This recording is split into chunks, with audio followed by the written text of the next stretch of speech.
The pre-dawn cold sliced through Denver International's tarmac like broken glass. December frost glittered under floodlights that turned shadows into accusations, each crystalline edge sharp enough to draw blood if you weren't careful. Captain Victoria Brennan stood beside Gate 47, reviewing crew assignments on her tablet. 4 gold stripes gleaming on her sleeves despite the brutal hour. The air carried jet fuel and de-icing fluid chemical sharp in her nostrils, mixing with the mechanical whine of a ground power unit spinning to life somewhere in the darkness. 46 years old. 15,000 flight hours. 20 years proving herself in cockpits where men still questioned whether women belonged. She'd earned every stripe, every hour, every grudging nod. The cost showed in lines no moisturizer could soften in tension that never left her shoulders, in the way she stood apart, even when surrounded by colleagues. The assignment list glowed back at her in the floodlight's harsh glare.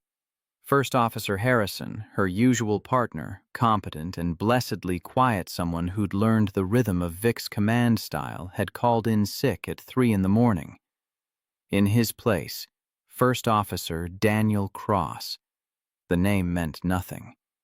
Vic scrolled through the system searching for his profile. 8,000 hours.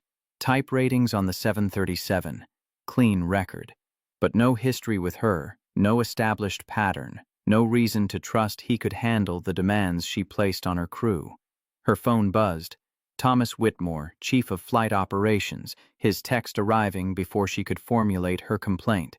Cross is qualified. He's available. That's the situation. Vic's jaw tightened. She typed back, "I need someone I know. This route has complications." The response came immediately. "Everyone has complications at 5 a.m. on a Monday. Make it work." She pocketed the phone, feeling isolation settle across her shoulders like winter frost, familiar protective crushing. 3 years since James died.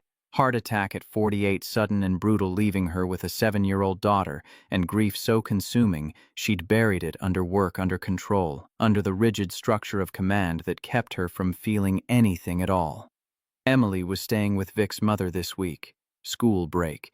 The apartment would be empty tonight, just like it had been empty for 1,000 nights before. That emptiness was safer than the alternative, safer than letting anyone close enough to leave.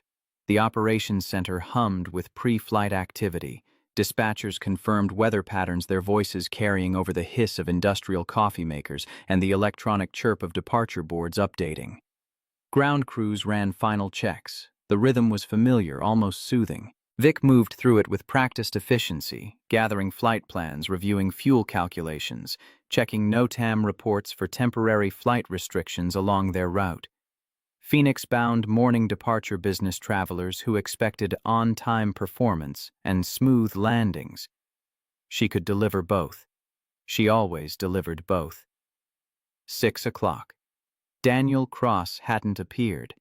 Vic's irritation sharpened into something harder, more justified. Punctuality was fundamental. If he couldn't manage basic professionalism, how could she trust him with flight operations complexity? She pulled up his profile again, searching for something she'd missed. The photo showed a man in his mid-30s, dark hair beginning to gray at the temples, eyes that held a certain quietness she immediately interpreted as passivity. Nothing about him suggested the assertive confidence she needed in a first officer. Nothing put her at ease.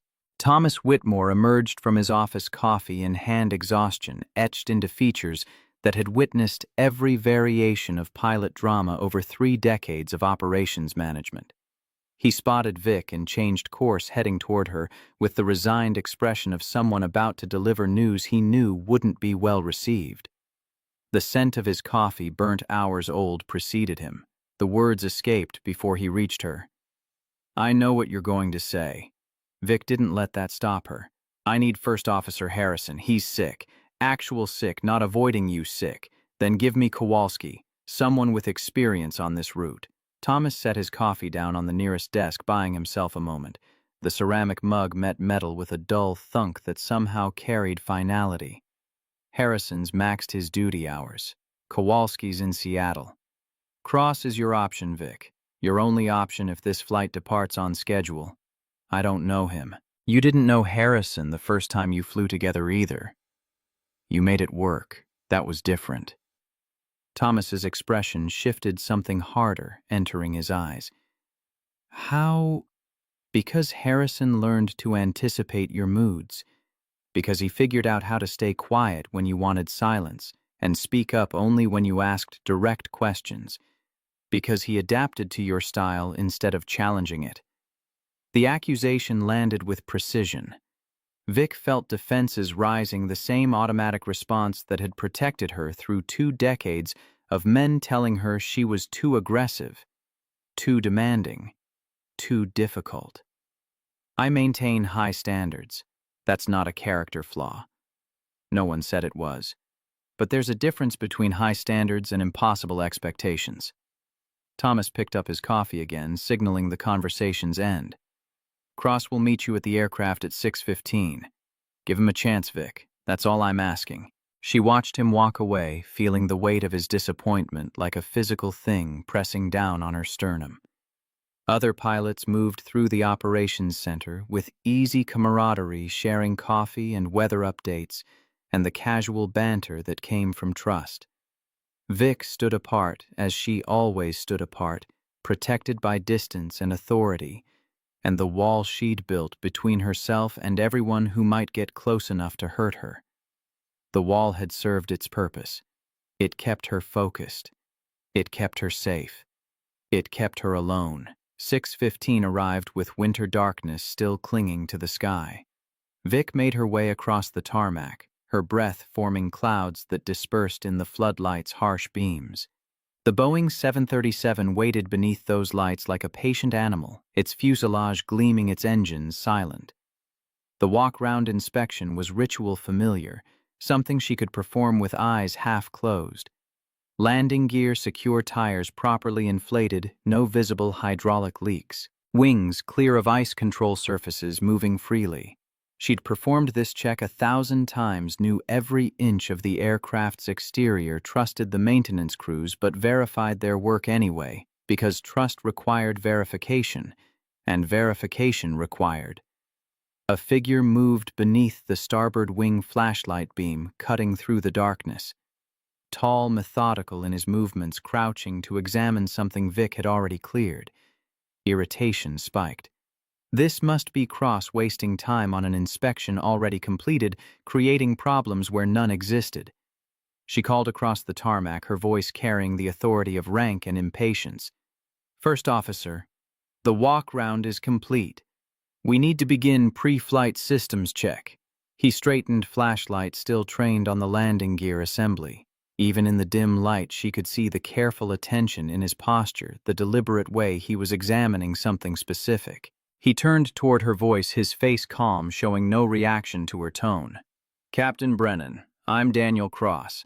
I found something during my inspection you'll want to see."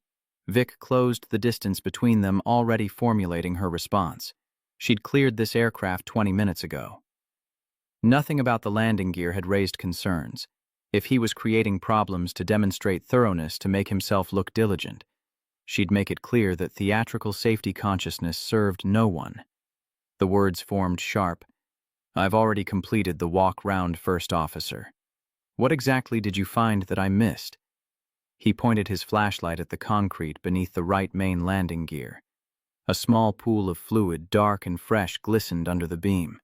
Perhaps 15 milliliters, not substantial, but undeniably present. Then he moved the light upward, tracing the brake line assembly, stopping at a fitting where metal met metal, and a fine sheen of hydraulic fluid caught the illumination. "Here." His voice stayed level, professional, carrying none of the triumph she'd expected. "Hydraulic seepage from this fitting. Fresh based on the fluid pattern. The previous crew landed at 18:45 last night. It's now 6:20. This leak occurred recently, likely during ground operations or from residual system pressure." Vic crouched beside him, the cold concrete biting through her uniform pants at the knees. The fluid was there, undeniable, its chemical smell sharp when she leaned closer. Her mind raced through justifications. Small amounts of seepage were normal. Brake assemblies sometimes showed minor leaks that fell within acceptable parameters. This could be residual from maintenance work from the dozens of pressure cycles these systems endured. Nothing about it necessarily indicated a safety issue. But even as she formulated these defenses, something else nagged at her consciousness. She'd walked past this exact spot during her inspection. She'd looked, but she hadn't seen. Hadn't taken the time to crouch to examine closely to verify what her experience told her would be fine. She'd been rushing, eager to complete the routine task, confident in her knowledge of what she'd find. Cross was still crouched beside her, waiting. Not pushing, not insisting, just present with his discovery and the quiet certainty that it mattered. She could feel the weight of his expectation pressing down like physical force, the test implicit in this moment. How she responded would set the tone for their entire working relationship. She could dismiss it, assert her authority, prove that her judgment trumped his observations. Or she could. The memory surfaced unbidden. James 3 years ago, insisting she see a doctor about the persistent cough she'd been ignoring, her irritation at his interference, her certainty that she knew her own body, that his concern was overreaction. 2 weeks later, the diagnosis: walking pneumonia, severe enough to ground her for a month. James had been right. She'd been dangerously wrong. He'd been dead 6 months later, and she'd never properly thanked him for caring when caring was inconvenient. How much total fluid? The question came out harder than she'd intended. Approximately 15 milliliters on the ground. The fitting shows stress fracturing around the seal, not visible from standing height but clear when you examine it closely. The previous crew didn't report any hydraulic issues. They landed after dark. This kind of small leak is easy to miss in low light during a routine post-flight. Vic straightened, pulling her phone from her pocket. The call to maintenance was the right protocol. She knew that, but making the call meant admitting Cross had found something she'd missed, meant delaying the flight, meant creating exactly the kind of scrutiny she'd spent her career avoiding. The passenger count flashed in her mind: 143 people expecting to depart on time, expecting her to deliver them safely to Phoenix, trusting her judgment without question. Cross remained silent, giving her space to make the decision. That silence felt worse than any argument. It put the weight entirely on her shoulders, removed any excuse of being pressured or second-guessed. She could call maintenance, or she could proceed, and either choice would reveal something about who she was as a captain. The phone felt heavy in her hand, its screen glowing like an accusation. One button press. That's all it would take. But once she made that call, once she acknowledged the leak as significant, she couldn't take it back. The flight would delay.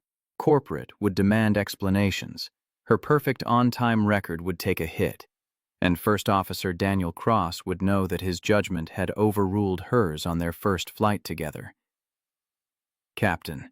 His voice was soft, almost gentle, and somehow that made it worse. "I'm not trying to undermine your authority. I'm trying to ensure we don't take off in an aircraft with a compromised hydraulic system." The words shouldn't have stung, but they did. Because beneath his careful professionalism, she heard the implication that authority meant nothing if it served ego instead of safety. That command without accountability was just hierarchy masquerading as leadership. That she was seconds away from making a decision that could kill people because she couldn't admit being wrong. She pressed the button. Maintenance dispatch answered on the second ring, their voice crackling with static. "This is Captain Brennan Aircraft, November 437 Bravo. I need an immediate inspection on right main landing gear. Possible hydraulic leak. Priority check, please." The voice on the other end confirmed estimated time 3 minutes. Vic pocketed her phone and turned to Cross, searching for the right words. "Thank you" felt like capitulation. "You were correct" felt like admission of failure. She settled for professional acknowledgement, her tone carefully neutral, each word measured. "Good catch." "First Officer." Something flickered in his eyes, not triumph, not satisfaction. Something that looked almost like sadness, as if he'd hoped for better, but expected exactly this cold, minimal response. He nodded once and moved away, giving her space, his flashlight playing across other parts of the aircraft as he completed his inspection with the same methodical care. Vic stood alone in the pool of light, watching him work, feeling the first crack form in the wall she'd built so carefully. She didn't like the sensation, didn't like the way his quiet competence made her defensive reactions look petty and small. Didn't like that he'd been right when she'd been wrong, or that his rightness had potentially prevented disaster.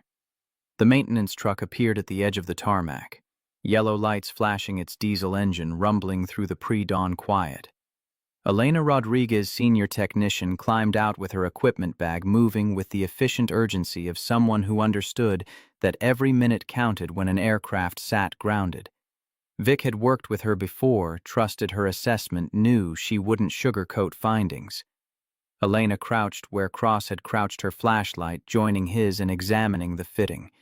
The light beams crossed, creating shadows that looked like cracks spreading across concrete. 30 seconds of silence. Then she straightened, brushing frost from her knees, her expression grim. He's right. Stress fracture in the fitting. Active seepage. This isn't residual, Captain. This is a failing component. The words settled over Vic like ash. How serious? Serious enough that I'm grounding this bird until we replace the fitting and verify system integrity. Another few pressure cycles and this fails completely. You'd lose brake hydraulics on landing. Maybe worse. The implications cascaded through Vic's mind like dominoes falling. Catastrophic brake failure on approach, 143 passengers, high-speed landing, with no way to stop the statistical probability of survival dropping, with every knot of airspeed that couldn't be shed. She'd been ready to fly this aircraft, had been prepared to dismiss Cross's concerns as overcautious, to assert her experience over his observation, had been seconds away from making a decision that could have killed everyone aboard. How long for the repair? Elena was already pulling tools from her bag, her colleague setting up work lights. Minimum 90 minutes if the replacement fitting passes pressure test. Could be 4 to 6 hours if we find additional damage once we open the assembly. 4 to 6 hours. Corporate would be furious. Passengers would need rebooking. The financial impact would ripple through the day's entire schedule, and all of it would land on her record, her explanation, her judgment call. Except it wasn't her judgment that had prevented disaster. It was the quiet first officer. She'd tried to dismiss the man. She'd been ready to override the stranger, whose careful attention had seen what her experienced eye had missed. Cross stood nearby, his inspection complete, watching the maintenance crew work with professional interest. He hadn't moved to claim credit, hadn't made any gesture toward vindication, just stood there present and patient, as if finding critical safety issues was simply part of the job, rather than ammunition in some power struggle she'd imagined. Vic crossed the distance between them, keeping her voice low enough that only he could hear. If I'd overruled you, if I'd insisted we fly anyway. He met her eyes directly, and she saw something there that surprised her. Not judgment, not superiority, just a kind of weary recognition, as if he'd been through variations of this conversation before and knew how badly it could end. You would have had a brake system failure on landing, probably lost directional control, at best a runway excursion. At worst, he didn't finish. Didn't need to. They both knew what worst looked like: twisted metal emergency vehicles, body bags, accident reports that used words like preventable and pilot error. I almost made that decision. The admission came harder than she'd expected, like coughing up glass. But you didn't. That's what matters. I almost did, because I was more concerned with my schedule and my record than I was with the safety of my passengers. The words tasted like poison, but they were true. She'd felt it in the moment. Felt the pull toward convenience over caution, felt her ego pushing back against Cross's observation simply because it came from someone she didn't know and hadn't chosen. He was quiet for a long moment, and when he spoke, his voice carried a weight that suggested this was more than theoretical. The difference between a good captain and a dangerous one isn't whether they make mistakes. It's whether they can recognize them before people die. The statement hung between them like a verdict. Vic wanted to defend herself, to explain the pressures she faced, the constant scrutiny, the way every decision got dissected through the lens of her gender rather than her competence.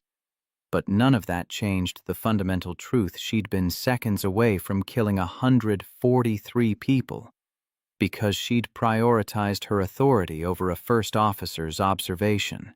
Thomas Whitmore appeared at the edge of the maintenance area, his phone pressed to his ear, his free hand gesturing in frustration. He spotted Vic and ended the call, crossing toward them with the heavy stride of someone delivering corporate displeasure. His footsteps echoed on the concrete, each one a countdown to reckoning. That was the VP of Operations. He wants explanations. Thomas's tone made clear whose explanations he meant. There's a cracked hydraulic fitting. First Officer Cross identified it during his walk-round. We're grounded pending repair. Thomas's attention shifted to Cross for the first time, really looking at him, and something changed in his expression. Recognition, maybe. Or surprise. He glanced back at Vic, then to Cross again, and when he spoke, his voice had lost some of its edge. Good catch, First Officer. How long have you been flying for us? 6 months. I try to maintain currency with line operations when my schedule allows. The phrasing was careful, specific, in a way that suggested deliberate omission. Vic caught it, felt a new question forming. First officers didn't talk about schedules allowing for flight operations. They talked about duty hours and reserve assignments and trying to build time toward captain upgrades. Cross spoke like someone for whom flying was optional, a choice rather than a livelihood. Thomas seemed to hear it too.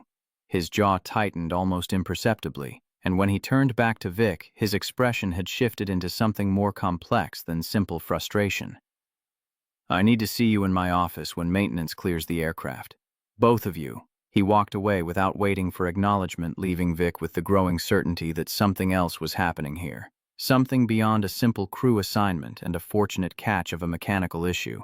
Cross remained beside her, watching the maintenance work with quiet attention, and Vic found herself studying him more carefully. Mid-30s, but carrying himself with a settled confidence that usually came later. No nervous energy, no need to fill silence, no apparent concern about being summoned to the chief's office. Just steady presence and professional focus. First Officer Cross. She kept her tone neutral. How did you spot that leak? I walked past that exact spot during my inspection. I took more time. Used my flashlight even though it's getting light. Crouched to change my angle. The fluid was there. Most pilots wouldn't have bothered. Most pilots haven't seen what happens when small problems become catastrophic failures. His voice carried a weight that suggested personal experience, not theoretical knowledge. I'd rather spend an extra 10 minutes on inspection than spend the rest of my life wishing I had. The logic was unassailable, and it made Vic's shortcut approach look exactly as dangerous as it had been. She'd trusted her experience, her familiarity with routine, her confidence that nothing would be different this time, because nothing had been different the 1,000 times before.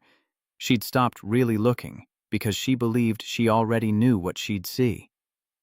Cross was still watching the maintenance crew, but his attention shifted slightly toward Vic, as if he could feel her scrutiny. I'm not trying to make you look bad, Captain. I'm trying to make sure we both go home tonight. I know. The admission surprised her, but it was true. Whatever game she'd imagined he was playing, whatever power struggle she'd anticipated, he wasn't participating. He was simply doing his job with a level of care she'd forgotten to maintain. I should have seen that leak myself. Maybe. Or maybe you were focused on the schedule, on the pressure to depart on time, on all the other demands that come with command. He paused, choosing his next words carefully. But those pressures don't change physics, Captain Brennan. They don't make broken fittings whole or failing systems safe. And they don't make ignoring safety concerns brave, just fatal. The truth of it settled over her like a weight she couldn't shrug off. She'd let external pressure override internal standards, had let the demands of on-time performance erode the fundamental purpose of every safety check. And she'd done it unconsciously, automatically, because the pressure was constant and the erosion was gradual, and somewhere along the way she'd started cutting corners she didn't even recognize as corners anymore. Elena called from beneath the aircraft. "Captain, we're pulling the assembly now. I'll have a better estimate once we see the full extent of the damage." Vic acknowledged with a wave, then pulled her phone to handle the cascade of calls she knew was coming. Passenger services needed notification. Corporate required updates. The cascade of consequences from this single delay would ripple through schedules and connections and carefully coordinated plans. All of it necessary. All of it the price of catching a problem before it became a catastrophe. Cross stepped away, giving her privacy for the calls, but she could feel him nearby, a steady presence that should have been reassuring, but instead felt like judgment. He'd done everything right while she'd nearly done everything wrong, and the contrast was stark enough to make her defensive reactions look exactly as petty and dangerous as they were. 30 minutes later, the summons to Thomas's office felt like a sentencing. Vic had made the necessary calls, delivered the required explanations, absorbed the frustration from corporate executives who cared more about quarterly performance metrics than hydraulic fitting integrity. The VP of Operations had been particularly pointed. "This is the second major delay you've caused in 3 months. Captain Brennan, we need to discuss whether you're still the right fit for this position." The threat was clear. Shape up or face consequences. Never mind that the first delay had been weather-related, entirely out of her control. Never mind that this delay had prevented potential disaster. The metrics didn't care about context. They only counted the numbers, and her numbers were starting to look wrong. Thomas's office was small, cluttered with aviation charts and personnel files, and 3 decades of accumulated operational debris. The air smelled of stale coffee and old paper. He sat behind his desk, but Paul Henderson occupied one of the guest chairs, Paul Henderson, Director of Flight Safety, whose presence meant this wasn't a simple operational debriefing. Something bigger was in motion. Jennifer Yamamoto appeared on the video screen legal department, her expression professionally neutral in the way that suggested bad news delivered with corporate polish. Cross took the remaining chair, his posture relaxed despite the setup clearly designed for confrontation. Thomas opened a folder and Vic recognized her own personnel file. "Captain Brennan, we need to discuss a pattern that's been developing over the past 18 months. The words landed like lead. Patterns meant documentation. Documentation meant problems serious enough to survive in corporate memory. Vic kept her expression neutral, waiting, while her mind raced through possibilities. What pattern she'd maintained perfect safety records? Her performance reviews were solid. Her on-time percentage was 3 formal complaints from first officers. Paul's voice was quiet but firm, all involving crew coordination issues, all describing a hostile work environment where safety concerns were discouraged. The accusation hit like physical force stealing air from her lungs. Vic's defenses rose immediately automatic. "That's not... I've never discouraged safety reporting. I maintain high standards, yes, but that's not the same as creating a hostile environment." Thomas slid a document across the desk. First Officer Elaine Hartwell, 18 months ago. Quote, "Captain Brennan dismissed my concerns about wind shear on approach, stated that if I was too frightened to handle challenging conditions, I should reconsider my career choice." The memory surfaced sharp and uncomfortable. Boston. Winter storm. Elaine had been nervous, overly cautious, questioning Vic's decision to continue the approach when conditions were well within parameters. Vic had been frustrated, impatient with what she'd perceived as excessive timidity. The words she'd used had been harsh, yes, but justified by the situation. Or so she'd told herself. That was taken out of context. Even as she said it, she knew how weak it sounded. Paul continued, his tone unchanging. First Officer David Harrison, 10 months ago. Quote, Captain Brennan creates an environment where first officers learn to stay silent rather than risk her displeasure. I've stopped offering input because she interprets questions as challenges to her authority. First Officer Rebecca Kim, 4 months ago. Quote, Captain Brennan's command style is intimidating to the point of compromising safety. I witnessed her berate First Officer Williams for verifying a fuel calculation she'd already completed. The message was clear. Trust her judgment or face consequences. Each statement felt like a knife, precise and cutting. Vic wanted to defend herself, to explain the context behind each incident, to make them understand the pressures she faced, the constant need to prove herself, the way every hesitation got interpreted as weakness. But the words stayed trapped in her throat because beneath all her justifications, she could hear the truth. She had created exactly the environment they were describing. Jennifer Yamamoto's voice came through the speaker, measured and legal.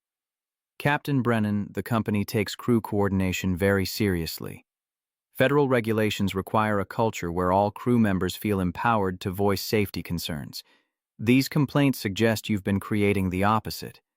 I've never compromised safety. Vic's voice came out harder than intended. My record is perfect. 0 incidents, 0 violations. I get results. Until this morning. Thomas's words were quiet but devastating. Until you were prepared to fly an aircraft with a compromised hydraulic system, because acknowledging First Officer Cross's observation would have delayed your departure. The accusation hung in the air, impossible to deny because it was absolutely devastatingly true. Vic had been ready to dismiss Cross's concerns, ready to assert her experience over his observation, ready to prioritize schedule over safety. Only Cross's quiet insistence and her own last-second recognition of familiar patterns, James insisting she see the doctor being right when she was wrong, had prevented her from making that catastrophic choice. Paul leaned forward, his expression grave. I've investigated hundreds of aviation incidents over 32 years, Captain Brennan. Do you know what the leading contributing factor is? Not mechanical failure, not weather. Not system malfunctions.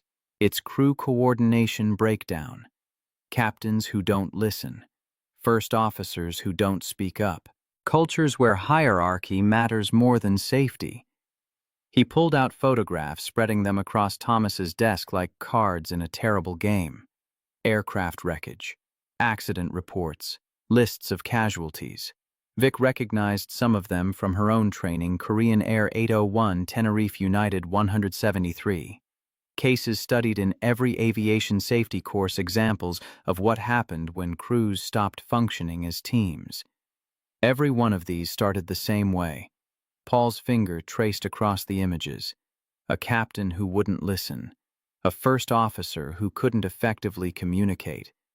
A culture that prioritized authority over collaboration, and every one of them could have been prevented if someone had chosen humility over pride. The parallel was unmistakable, brutal in its clarity. Vic was staring at her own potential future, the disaster she'd been building toward through 3 years of increasingly toxic command style. She'd thought she was maintaining standards, protecting safety through decisive leadership. Instead, she'd been creating exactly the conditions that killed people. Thomas cleared his throat, reclaiming control of the conversation. The company has options here, Captain Brennan. We could ground you pending investigation. We could implement a performance improvement plan. We could recommend termination. Each option fell like a stone into still water, creating ripples that spread outward to touch everything. Her career, her identity, her ability to provide for Emily, the 20 years of fighting and proving and sacrificing. All of it hanging by a thread because she'd been too proud to listen, too defensive to learn, too isolated to recognize how dangerous she'd become. However, the word came from Cross, his first contribution to the conversation, and everyone turned toward him. I'd like to propose an alternative. Thomas's expression shifted, something unreadable passing across his features. Go ahead, First Officer. Captain Brennan has excellent technical skills. Her system knowledge is exceptional.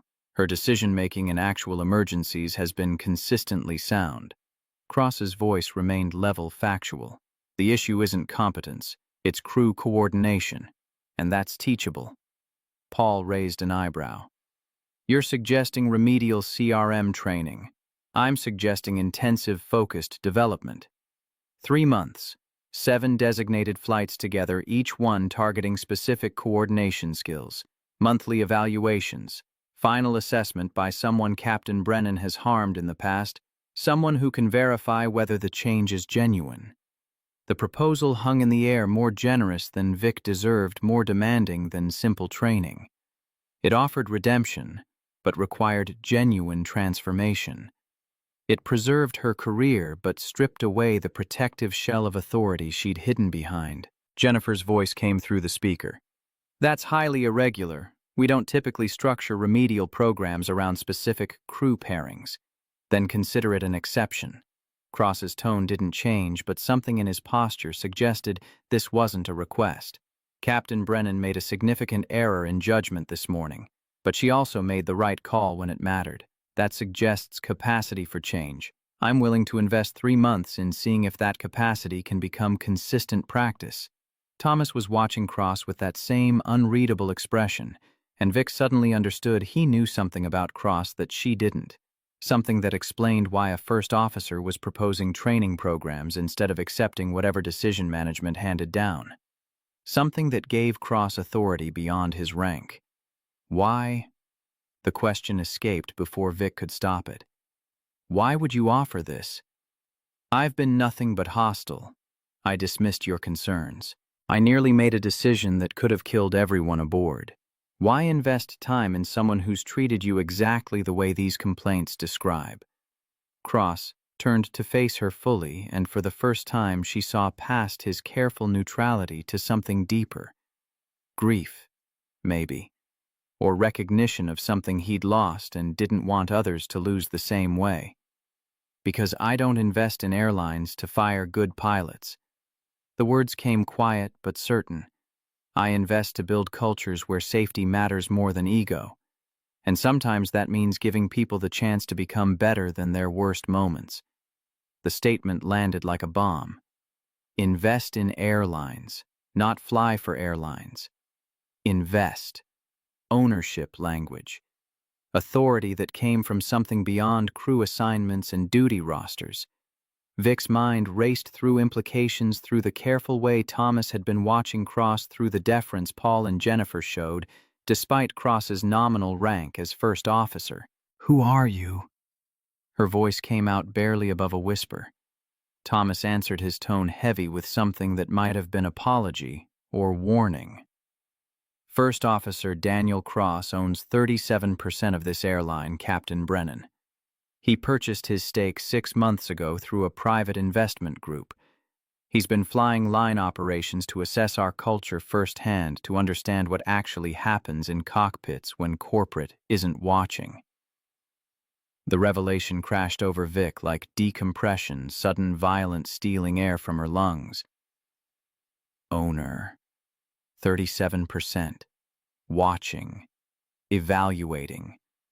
Every dismissive word she'd spoken on that tarmac, every defensive reaction, every moment of casual cruelty, he'd witnessed it all. Not as anonymous first officer she could forget, as the man who could end her career with a single conversation. And he'd found the leak she'd missed, proven her incompetent through her own blind arrogance. The urge to vomit rose sharp and immediate. I didn't know. The words were inadequate, pointless, but they were all she had. That was the point. Cross's voice remained gentle despite the power he could wield. I needed to see real behavior, not performance for ownership. And what I saw this morning was a captain so focused on defending her authority that she nearly flew a damaged aircraft. That's not acceptable. It's also not unfixable. Paul gathered the accident photos, tucking them back into his folder with the care of someone handling evidence of past tragedies. The question isn't whether you can be fixed, Captain Brennan. It's whether you're willing to do the work. Real work. Honest examination of your command style and genuine commitment to change. Vic looked around the room, seeing her career balanced on this single choice. Accept Cross's proposal and submit to 3 months of scrutiny evaluation, forced transformation. Or refuse and face the alternatives, investigation termination, the end of everything she'd built. The choice should have been obvious, but something in her resisted. Accepting help felt like admitting defeat. Submitting to Cross's training felt like capitulation to the very challenges to her authority she'd been fighting against. But beneath that resistance, quieter and harder to ignore, came the memory of that hydraulic fitting. The leak she'd missed. The disaster she'd nearly enabled. The 143 lives she'd been ready to risk because she was too proud to acknowledge a first officer's observation. That memory cut through pride and defensiveness and all the protective armor she'd built over 20 years. I accept. The words came hard but clear. I'll do the training. I'll work with First Officer Cross. I'll do whatever it takes to become the captain I thought I was. Cross nodded, something like relief crossing his features. Then we start Monday. 6 a.m. Training Room C. Don't be late. The meeting ended with procedural details, documentation schedules, checkpoints for evaluation. Vic absorbed it mechanically, her mind still reeling from the revelation of Cross's identity, from the recognition of how badly she'd misjudged him, from the growing understanding that her defensive reactions had been building toward exactly this kind of reckoning. When the others left, Thomas gestured for Vic to remain. He waited until the door closed, until they were alone before speaking. I've known you 20 years, Vic. I remember when you were a first officer, fighting for every opportunity, determined to prove yourself in a field that didn't make space for women. His voice carried genuine sadness. Somewhere along the way, that fight turned into something else. That determination became rigidity. That strength became isolation. James's death, she started, changed you. I know. Grief does that. He paused, choosing his words with the care of someone who understood that truth delivered wrong could destroy what it meant to heal. But you've been using that grief as armor, Vic. Using it to justify pushing everyone away, to defend treating your crew like threats instead of partners. This is your chance to find your way back. Not to who you were before James died, but to someone new. Someone who learned from loss instead of being destroyed by it. Vic felt tears threatening the first genuine emotion she'd allowed herself in 3 years. What if I can't change? What if I'm too broken? Then Cross will document that and we'll make the hard decisions. Thomas's honesty was brutal but kind. But I don't think you're broken, Vic. I think you're scared. And scared people build walls. The question is whether you're brave enough to tear them down. She left his office as dawn finally broke over Denver, painting the eastern sky in shades of gold and rose that seemed too beautiful for the day she'd had. The maintenance crew had completed their work, the aircraft cleared for service with a new hydraulic fitting and verified system integrity. A different crew would fly it to Phoenix, delivering those 143 passengers safely to their destination. Passengers who would never know how close they'd come to disaster, never know that a quiet first officer's careful attention had been the only thing standing between routine flight and catastrophic failure.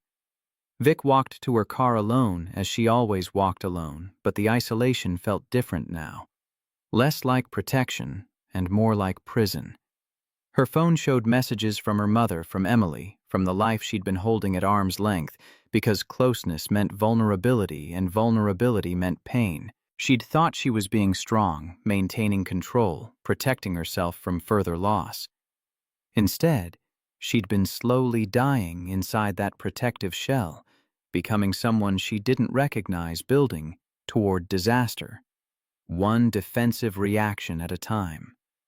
The drive home took her past the mountains, snow-capped and magnificent in the morning light. James had loved these mountains, had taught Emily to ski on their slopes before the heart attack stole him away at 48. He'd been gone 3 years, but his absence still defined her life more than any living presence. She'd built her entire existence around the hole he'd left around, protecting herself from feeling that kind of loss again. But protection required isolation. And isolation required pushing away anyone who might get close.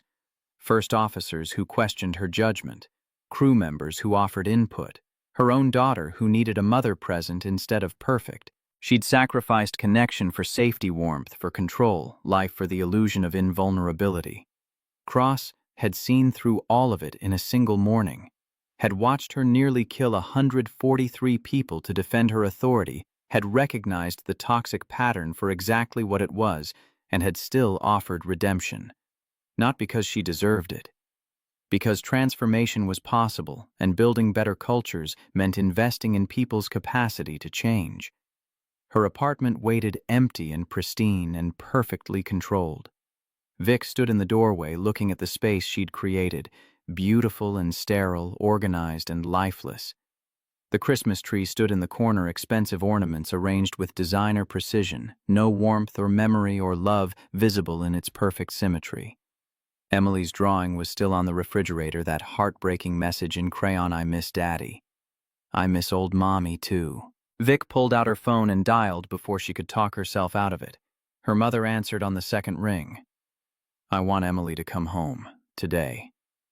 Right now. I need to spend time with my daughter before I forget how." The words felt like surrender and salvation simultaneously, like the first step toward tearing down walls she'd been building for 3 years. Like choosing life over safety, connection over control, transformation over the slow death of isolation. Monday would bring Training Room C and Daniel Cross and the hard work of becoming someone better than her worst moments. But tonight she would practice something simpler and infinitely harder, being present for someone who needed her, even though presence meant vulnerability, and vulnerability meant risk. The sun climbed higher over Denver, burning away the last shadows of night. Somewhere in the city, Cross was probably visiting his mother in memory care, sitting with loss that mirrored Vic's own. Somewhere Thomas was documenting the day's events, recording the near disaster and the narrow redemption. Somewhere, 143 passengers were boarding rescheduled flights, never knowing how close they'd come to becoming statistics in Paul Henderson's accident files. And in a small apartment overlooking the mountains James had loved, Victoria Brennan made coffee and waited for her daughter to come home, preparing to begin the hardest work of her. The weekend had passed in restless reflection. 2 days of Emily asking questions, Vic struggled to answer, 2 nights of staring at the ceiling, remembering Cross's quiet insistence that had prevented disaster. Saturday had brought her daughter home, and they'd made awkward attempts at normalcy pancakes for breakfast. A movie neither of them really watched, bedtime stories that felt like rituals they were relearning after years of abandonment. Sunday, Emily had asked if Mommy was in trouble at work. Vic had said yes, but she was going to fix it. The simple honesty felt revolutionary. Monday arrived with winter bite that made the walk from parking lot to training facility feel like penance. 5:45 in the morning, darkness still claiming the sky, Vic's breath forming clouds as she approached the nondescript building where airline training happened away from passenger eyes. The air carried yesterday's snow and diesel exhaust from idling trucks. Her hand trembled slightly on the door handle, not from cold, but from something closer to fear. Training Room C occupied the second-floor windows overlooking the maintenance hangars, where aircraft received the kind of careful attention Vic had stopped giving her own inspections. The room smelled of stale coffee and dry erase markers, the fluorescent lights casting everything in institutional pallor. Outside the windows, maintenance crews worked on aircraft in the pre-dawn darkness, their floodlights creating islands of illumination against the winter black. The heating system rattled and banged, old building protesting the cold.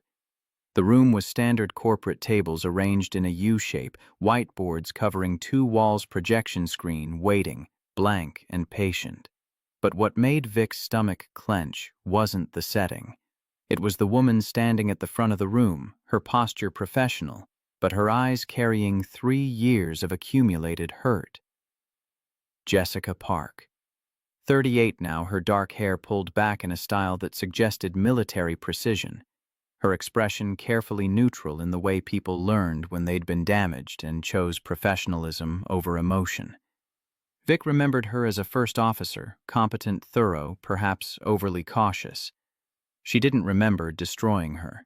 But the documentation Thomas had shown proved otherwise, and the way Jessica was looking at her now confirmed every word of those formal complaints. Cross arrived exactly at 6, carrying 2 travel mugs and a folder thick with materials. He handed one mug to Vic without comment, took the seat beside her, and waited. The coffee was hot, black, stronger than the swill from the operations center. The silence stretched heavy with everything unspoken until Jessica finally moved from her position by the screen. Her voice came level controlled. "Before we begin the formal curriculum, I need to ask you something. Captain Brennan, do you remember our last flight together, the approach into Boston during that winter storm?" The memory surfaced reluctantly. Heavy snow visibility dropping wind shear reports from aircraft ahead. Jessica had been hesitant, questioning Vic's decision to continue the approach. Vic remembered being annoyed, impatient with what felt like excessive timidity. The specific words escaped her, lost in hundreds of similar exchanges where she'd defended her judgment against challenges she'd interpreted as weakness. "I remember the flight." Vic kept her tone careful. "I don't remember the exact conversation." "Then let me refresh your memory." Jessica pulled up audio on the projection screen, cockpit voice recorder, time-stamped 3 years prior. The first voice was Jessica's younger, more uncertain captain. "We're getting reports of severe wind shear on final. I'm suggesting we execute a missed approach and divert to our alternate." Then Vic's voice sharp with irritation. "I've landed at Boston in worse conditions than this. Trust my experience, First Officer." Jessica's voice smaller now, "I understand, but the reports are coming from aircraft with more power than we have." "I'm concerned," Vic's voice cutting across, "if you're too frightened to handle difficult approaches, maybe you should reconsider your career choice. I need a first officer who can function under pressure, not second-guess every decision I make." The silence that followed on the recording was worse than any argument. Just the sound of engines and storm, and underneath it all, the death of trust between crew members who needed each other to survive. Jessica stopped the playback, her expression unchanged, but something in her eyes suggested this wasn't just professional exercise. This was reckoning. The recording ended. Silence crashed down like cabin pressure lost at altitude, sudden, absolute, devastating. That voice, cold, cutting.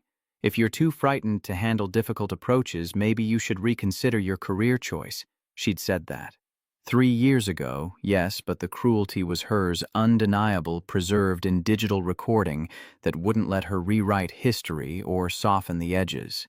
Jessica had carried those words for 3 years, had developed panic attacks from them, and Vic hadn't even remembered speaking them until confronted with evidence. "We landed safely that day." Jessica's words were precise, factual. "You logged it as a routine flight, but what you didn't know, what I never told you because you'd made it devastatingly clear my input wasn't welcome, was that I requested permanent crew reassignment the next morning. That was my last flight as your first officer, and it took me 6 months of therapy to stop having panic attacks every time I had to speak up in a cockpit." The impact of those words hit Vic like physical force. 6 months of therapy, panic attacks, professional damage that extended far beyond hurt feelings or wounded pride. She'd broken something, and Jessica had done it casually and completely, and had never even noticed because she'd been too focused on defending her own authority to see the human cost. "I'm sorry." The words were inadequate, pointless, but they needed saying. "I had no idea I'd caused that kind of harm." "No." Jessica's response was immediate and unforgiving. "You had no interest in knowing. There's a difference. You weren't oblivious, Captain Brennan. You were willfully blind. You chose not to see because seeing would have required acknowledging that your command style was toxic." Cross remained silent beside Vic, a steady presence that offered no rescue. This was her confrontation, to face her damage, to acknowledge her accountability, to accept or reject. The choice would define everything that followed. Jessica pulled up the next slide, a simple question in stark text. What is a captain's primary responsibility? Vic knew the textbook answer, had recited it hundreds of times, but Jessica's expression made clear that wasn't what she was asking. She wanted truth beneath the professional polish, honest examination of what had actually driven Vic's decisions when protocol and pride collided. Safe operation of the aircraft. The official answer felt hollow, even as Vic spoke it. That's what the manual says. Now tell me what you actually believed your primary responsibility was. Not the theory, the practice. The question demanded excavation of uncomfortable truth. Vic looked at her hands, at the 4 gold stripes on her sleeves, at the symbols of authority she'd wielded like weapons instead of responsibilities. The honest answer tasted like ash, but dishonesty would end this before it began. Maintaining my authority, proving I deserved to be in command, making sure no one questioned my competence or right to make decisions. Jessica nodded as if this confession was both expected and necessary.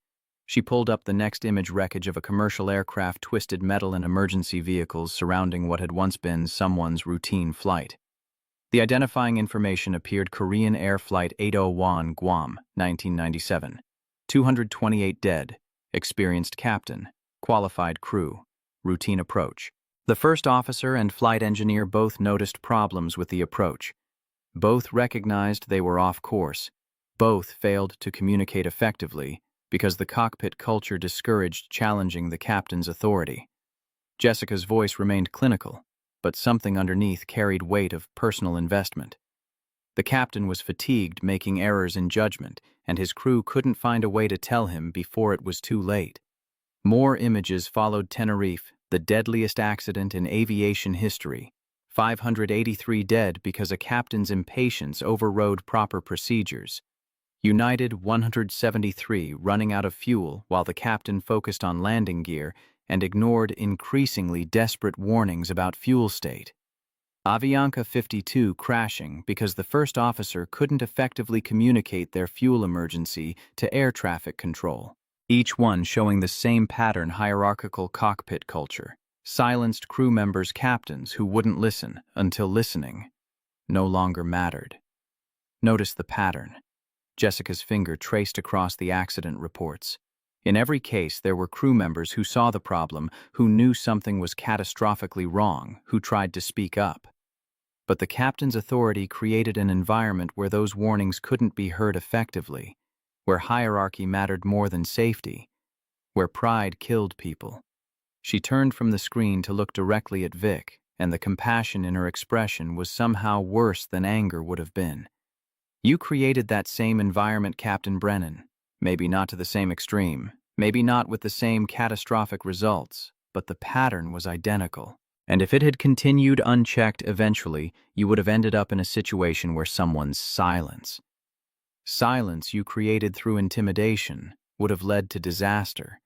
The assessment was surgical in its precision, cutting through every defense Vic might have offered. She'd seen herself as maintaining standards, as refusing to accept mediocrity, as doing what strong leadership required. But Jessica's evidence showed different truth. She'd been building toward catastrophe, through tiny erosions of crew coordination, through small moments where pride mattered more than safety, through gradual normalization of toxic dynamics that killed people when circumstances aligned wrong. Cross finally spoke, his voice quiet but carrying authority that came from something beyond rank. Good captains make mistakes.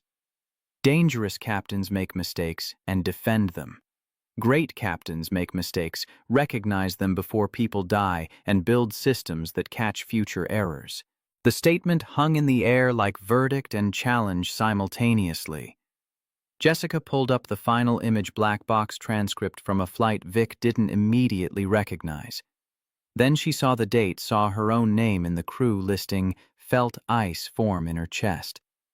This is cockpit voice recording from your flight 4 months ago. Denver to Miami. First Officer Rebecca Kim was flying with you. Jessica started the playback. Rebecca's voice professional but tentative. Captain, I'm seeing unusual engine temperature readings on number 2. May I suggest Vic's voice sharp with dismissal? Those readings are within normal parameters. Focus on your assigned duties. First officer. Rebecca quieter now. Yes, ma'am. I just wanted to Vic again. Harder. I appreciate your vigilance, but I need you to trust that I'm monitoring all systems. Constant questioning undermines crew efficiency. The playback ended. The temperature readings had been fine. Rebecca had been wrong to worry, but the message Vic had sent was brutally clear. Don't speak up.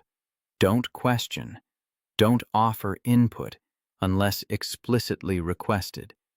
The message that created accidents when the first officer who'd learned to stay silent actually had information the captain needed. Rebecca filed her complaint 2 days later. Jessica's words were gentle but unsparing. She described your command style as intimidating to the point of compromising safety. She's now flying for a different airline because she couldn't imagine continuing to work in an environment where speaking up meant facing your displeasure. Vic felt something crack inside her chest, some last defense against recognizing what she'd become. She'd driven Rebecca away, had driven Jessica away, had created such toxic environment that competent professionals chose to leave rather than continue flying with her. And she'd done it all while telling herself she was maintaining excellence, protecting standards, being the strong leader aviation required. How do I fix this? The question came out barely above whisper. How do I become someone who doesn't destroy the people working beside me? Jessica's expression softened fractionally. You start by actually listening, not just hearing words, but genuinely considering input, not just allowing people to speak, but actively soliciting their perspective, not just tolerating questions, but encouraging them, because every question is an opportunity to verify your thinking and catch errors before they become disasters. She pulled up video of different crew performing emergency procedures, captain and first officer working in synchronized coordination, each checking the other's work, each contributing observations, each treated as essential rather than subordinate. The captain in the video consistently invited input. What do you see? Do you notice anything I'm missing? Walk me through your thinking. Building culture where the first officer's judgment is valued. Jessica's narration continued. Where speaking up is expected rather than tolerated. Where collaboration enhances rather than threatens authority. This is what effective crew coordination looks like, Captain Brennan. This is what you need to become. The next 3 hours were intensive immersion in communication techniques Vic had never properly learned. How to invite input without feeling challenged. How to accept correction without interpreting it as attack. How to build psychological safety where crew members could voice concerns without fear. Skills that should have been fundamental, but that Vic had never developed because she'd been too busy defending herself to create space for collaboration. Cross participated actively, offering perspective from first officer's seat that illuminated how Vic's behaviors landed on receiving end. The way her body language communicated dismissal before she spoke. The tone that suggested input was burden rather than asset. The 1,000 small signals that told crew members their observations weren't welcome. When you dismissed my concern about the hydraulic leak, Cross explained during one exercise, it wasn't just about that specific incident. It was about establishing that my judgment wasn't trustworthy, that my input wasn't valued, that speaking up would be met with hostility rather than consideration. If I hadn't been an owner, if I hadn't had the confidence that comes from knowing I couldn't be easily fired, I might have backed down. And then we would have taken off with a cracked fitting, and the outcome could have been catastrophic. The observation landed with full weight of what-if scenarios Vic couldn't escape. How many times had first officers backed down when she'd pushed back? How many legitimate concerns had gone unreported because she'd trained her crew to stay silent? How many near disasters had she avoided through sheer luck rather than good practice? Noon arrived with exhaustion that felt both physical and emotional. Jessica dismissed them with assignment for next session. Watch accident investigation videos. Analyze crew coordination failures. Write reflection on own contribution to toxic dynamics.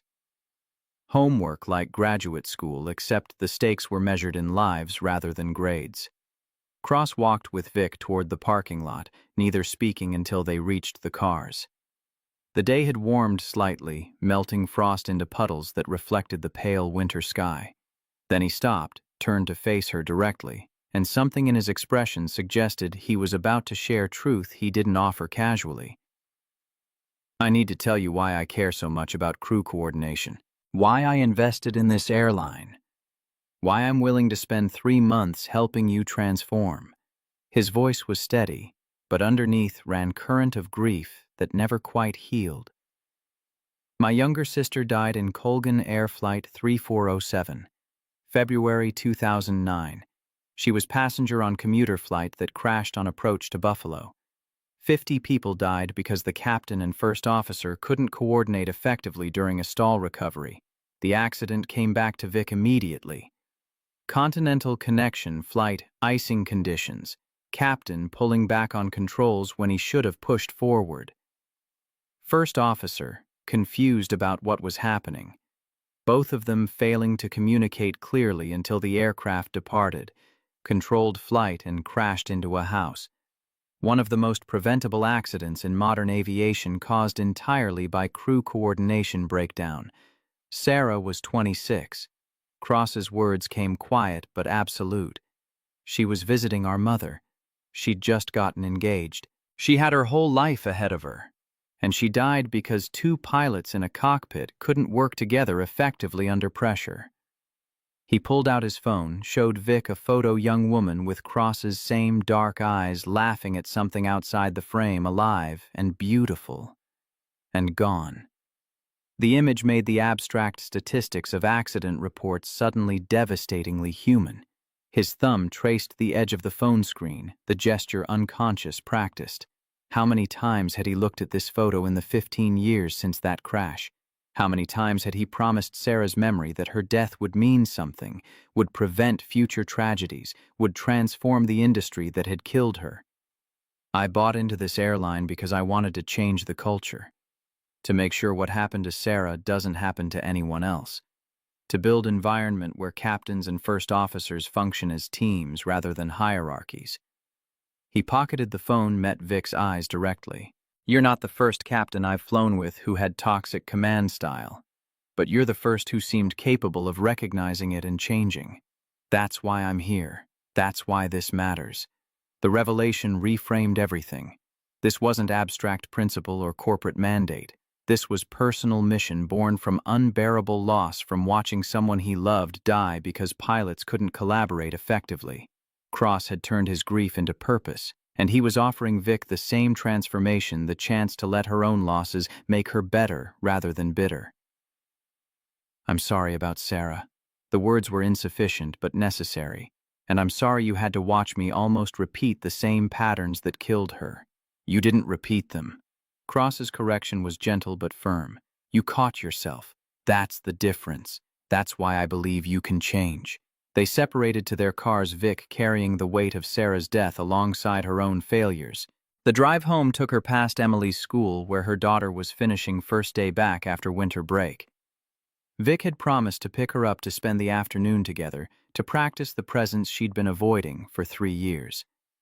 The prospect felt both necessary and terrifying. Being available meant being vulnerable, and vulnerability meant risking the kind of pain that had nearly destroyed her when James died. But Cross's story illuminated different truth. Avoiding pain didn't prevent loss. It just ensured you died slowly inside the shell you built to protect yourself. Sarah had died suddenly, taking all possibility of future with her. James had died the same way, leaving Vic frozen in grief she couldn't escape. But Emily was alive, growing, needing mother who could be present instead of perfect. The choice between protection and connection was really choice between slow death and difficult life. Emily emerged from school bundled against cold, her face lighting up when she saw Vic's car. 7 years old and already learning to be surprised when her mother actually showed up. The recognition of that damaged trust hit Vic harder than any of Jessica's accusations. She'd been so focused on managing her own pain that she'd inflicted different kind of pain on the person who needed her most. Mommy Emily climbed into the back seat, struggling with her seatbelt until Vic helped. "You came, Grandma said you might have to work. I told Grandma I'd be here, baby. I'm here." Vic secured the belt, then turned to face her daughter fully. "And I'm going to be here more often. I've been working too much. I'm sorry." Emily's expression shifted through confusion toward something that looked like hope, carefully guarded against disappointment. "Does that mean we can have dinner together? Like we used to with Daddy?" The mention of James sent familiar spike of pain through Vic's chest, but she breathed through it instead of shutting down. "Yes, we can have dinner together. Tonight and every night this week. I want to spend time with you, Emily. Real time, not just being in the same apartment while I work." They went home and made spaghetti together. Emily standing on a stool to help stir sauce while Vic chopped vegetables and tried to remember how to exist in domestic space without treating it like another task to complete efficiently. The kitchen filled with steam and tomato scent, and Emily's chatter about school, and Vic found herself actually listening instead of planning tomorrow's schedule in her head. After dinner, Emily produced a book, one of James's favorites from before he died. "Will you read to me? Like Daddy used to." The request should have been simple, but Vic felt it like request to walk through fire. Reading James's books meant entering memories she'd been avoiding, meant feeling grief she'd buried under work and control. But Emily's hope-filled expression made refusal impossible. They settled on the couch together, Emily tucked against Vic's side, and Vic opened to the first page. The story was about a rabbit who wanted to become real, who believed that being loved could transform him from toy to living creature. James had loved the metaphor, had read it to Emily dozens of times, with the kind of patient presence Vic had forgotten how to access. She read now with voice that broke occasionally, with tears she didn't try to hide, with Emily's small hand patting her arm in comfort that reversed their usual roles. When the story ended, Emily looked up with serious expression beyond her years. "Are you sad about Daddy?" "Yes, baby. I'm sad about Daddy. I miss him very much." "Me too. But Grandma says it's okay to be sad and happy at the same time. Like I can miss Daddy but still be happy you're reading to me." The wisdom of that observation cut through Vic's carefully constructed defenses. She'd thought grief required total commitment, that missing James meant rejecting everything else, that honoring his memory demanded she stay frozen in the moment he died. But Emily showed different path: grief that coexisted with life, sadness that made room for joy, loss that didn't erase possibility of future connection. They finished the evening with Emily's bedtime routine, and Vic tucked her daughter in with the kind of attention she hadn't managed since James died. Emily fell asleep holding Vic's hand, and Vic stayed there long after sleep came, watching her daughter breathe, feeling the terror and wonder of being needed by someone so vulnerable and trusting. Wednesday brought the first flight with Cross since the hydraulic incident. Phoenix bound again, same route where everything had nearly gone wrong. Vic arrived early, performed the walk-round with meticulous care Cross had demonstrated, actually looking instead of going through motions. No leaks, no stress fractures, just well-maintained aircraft ready to deliver passengers safely to destination. Cross joined her in the cockpit precisely at departure time, and they began pre-flight checks with new dynamic. Vic forced herself to verbalize her thinking instead of working in silence. Cross offered observations without hesitation. They split duties according to standard operating procedures, rather than Vic's usual insistence on controlling everything critical. Departure went smoothly until fuel calculation verification. Vic ran the numbers, getting total that fell within acceptable parameters. Old habits suggested moving forward without second-guessing her math. New awareness made her pause. "First Officer Cross, can you verify my fuel calculations? I want to make sure I haven't transposed any digits." Cross took the flight plan, ran through the math independently, then frowned slightly. "Captain, I'm getting a different total. Can you walk me through your process?" They compared line by line, and Vic found her error. She'd transposed two numbers in the destination airport elevation, throwing off the entire calculation. Minor mistake, but one that would have left them with less reserve fuel than regulations required. The kind of error that seemed insignificant until weather forced a diversion and fuel margins became life-or-death calculations. Good catch. Vic corrected the numbers, feeling strange mixture of embarrassment and relief. Thank you for verifying. That's what first officers are for. Cross's response was matter-of-fact, but something in his expression suggested he recognized the significance of Vic actually asking for help. The flight proceeded with Vic consciously fighting old patterns. When turbulence appeared ahead, she consulted Cross about altitude change instead of making unilateral decision. When air traffic control issued complex rerouting, she verified understanding with Cross before acknowledging. Small collaborations that felt unnatural, forced like learning new language after 46 years of speaking only one way. Post-flight debrief with Jessica and Paul Henderson covered every decision point, every moment of crew coordination, every opportunity where Vic could have reverted to old habits but chose differently. The assessment was cautiously positive. Small wins, genuine effort, long way to go. You're trying. Jessica's words carried weight of professional evaluation rather than personal forgiveness. That counts, but trying isn't the same as transformation. The real test is whether this becomes instinct rather than performance. Flight 2 was Seattle-bound forecast calling for moderate turbulence over the Rockies. Vic's instinct was to maintain altitude and power, through she'd flown this route hundreds of times, knew the weather patterns, trusted her experience. But Cross studied the developing cell on radar with concern that made Vic actually pause. Captain, I'm recommending we request altitude change. Climb to flight level 390 to get above this buildup. The returns are intensifying faster than forecast predicted. Old Vic would have dismissed this as overcautious. The turbulence was rated moderate, well within aircraft and crew capabilities. Changing altitude meant deviating from flight plan, meant requesting ATC approval, meant admitting the weather was worse than she'd initially assessed. But new Vic, the one trying to build different patterns, actually looked at what Cross was seeing instead of defending her original decision. The radar showed cell developing with unusual speed, precipitation returns blooming from yellow into orange. Forecast had called for scattered, moderate turbulence. Reality was delivering something potentially more severe. Cross's recommendation wasn't timidity. It was good judgment based on current conditions rather than outdated forecast. Request the altitude change. Vic's agreement came easier this time, less forced. I'm seeing the same development. Better to climb now than ride it out and risk worse. They climbed above the weather, watching through windows as the cell they'd avoided intensified below. Another aircraft on their original altitude reported severe turbulence and requested immediate deviation.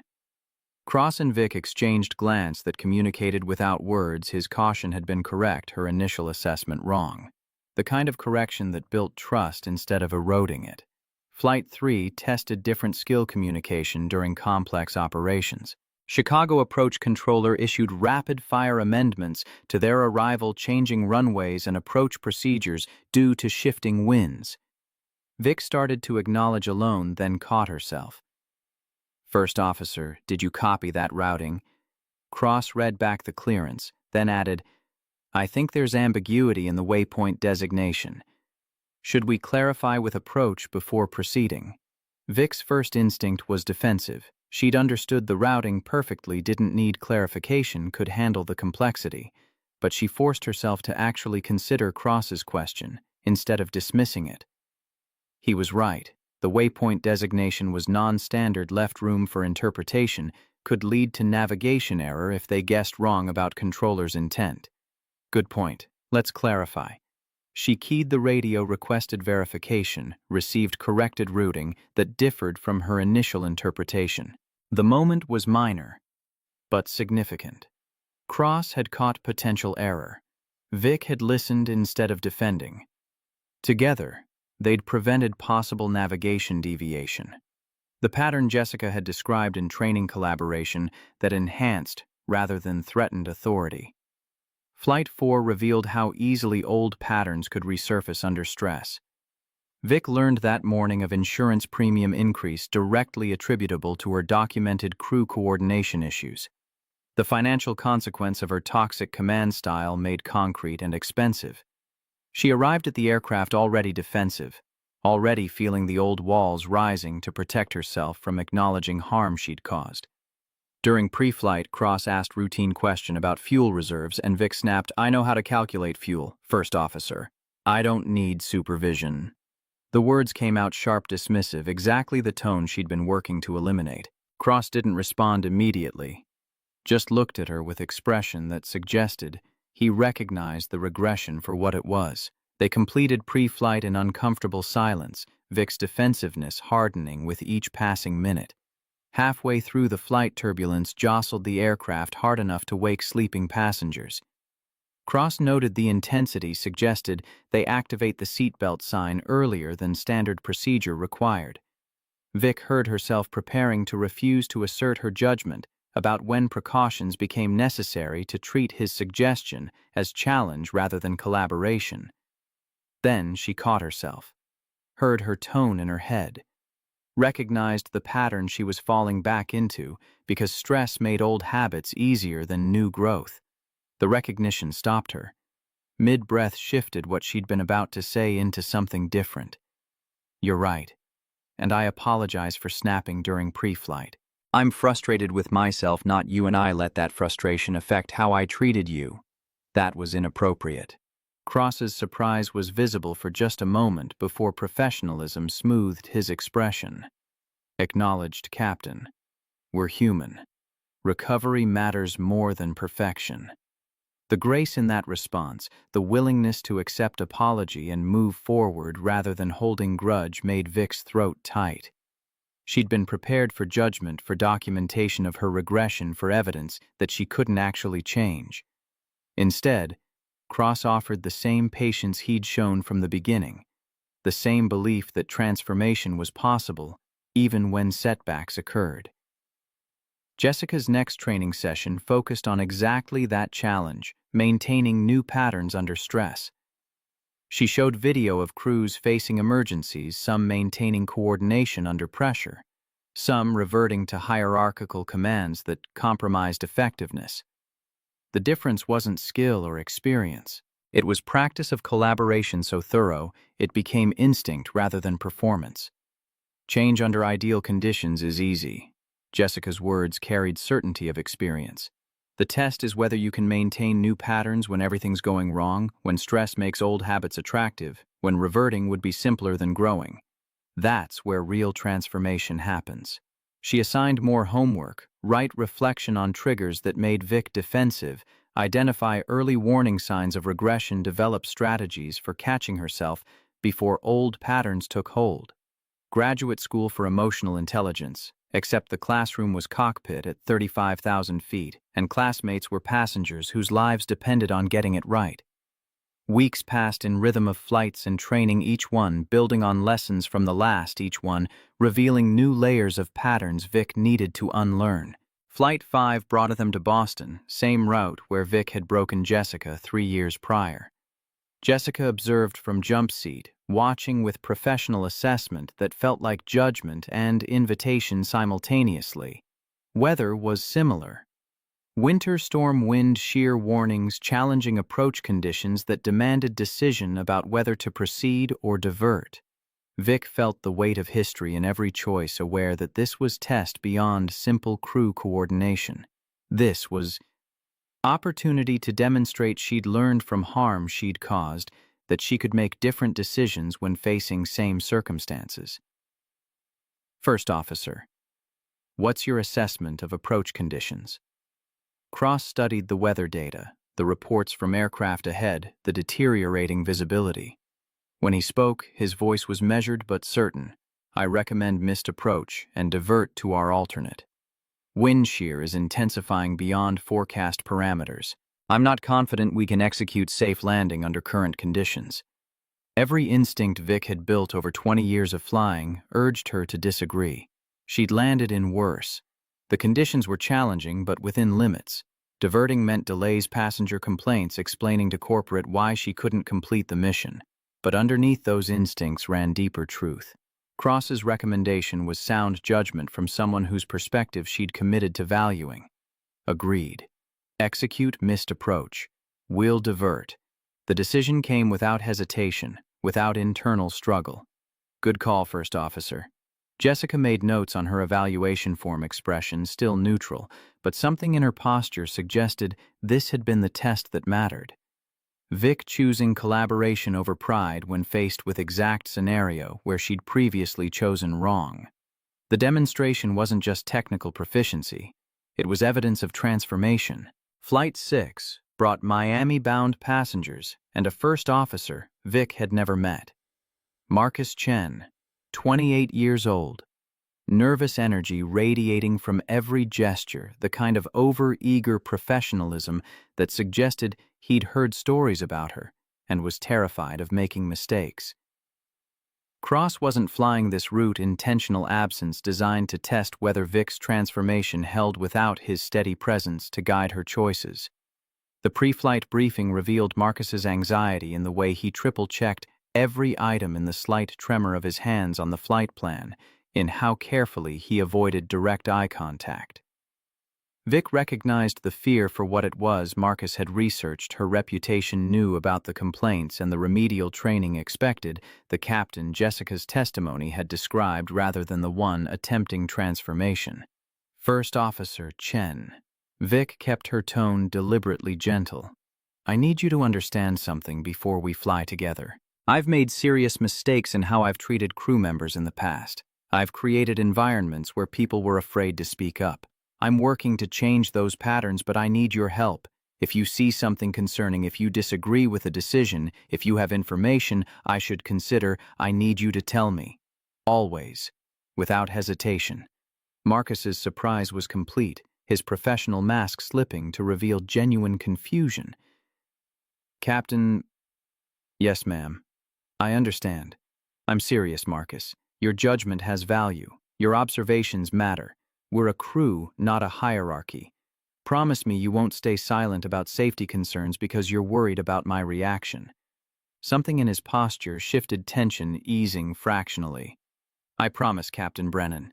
They flew to Miami with Vic consciously demonstrating the collaboration she'd been practicing, inviting Marcus's input on weather routing, asking him to verify her fuel calculations, splitting radio duties according to standard procedures rather than Vic's old habit of controlling all critical communications.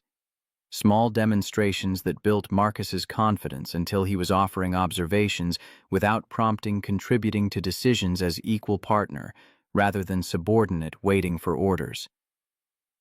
Halfway through the flight, Marcus noticed unusual engine temperature fluctuation.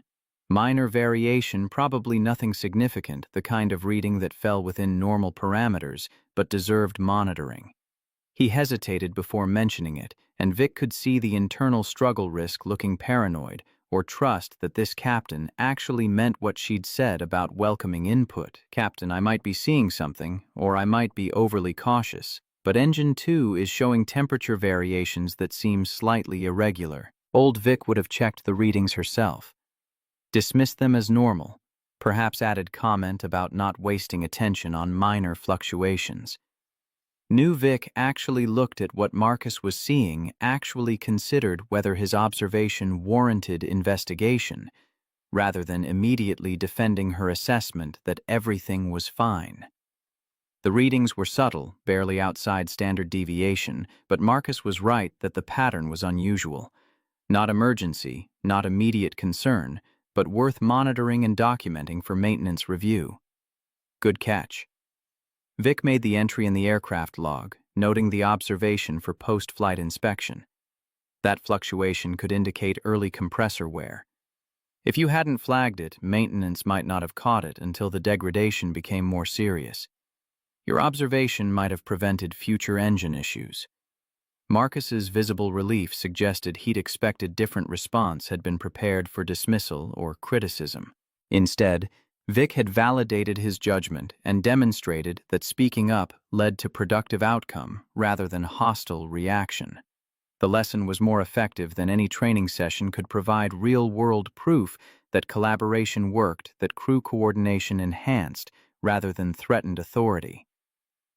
Post-flight Paul Henderson was waiting with evaluation forms and the careful neutrality of someone preparing to deliver consequential assessment.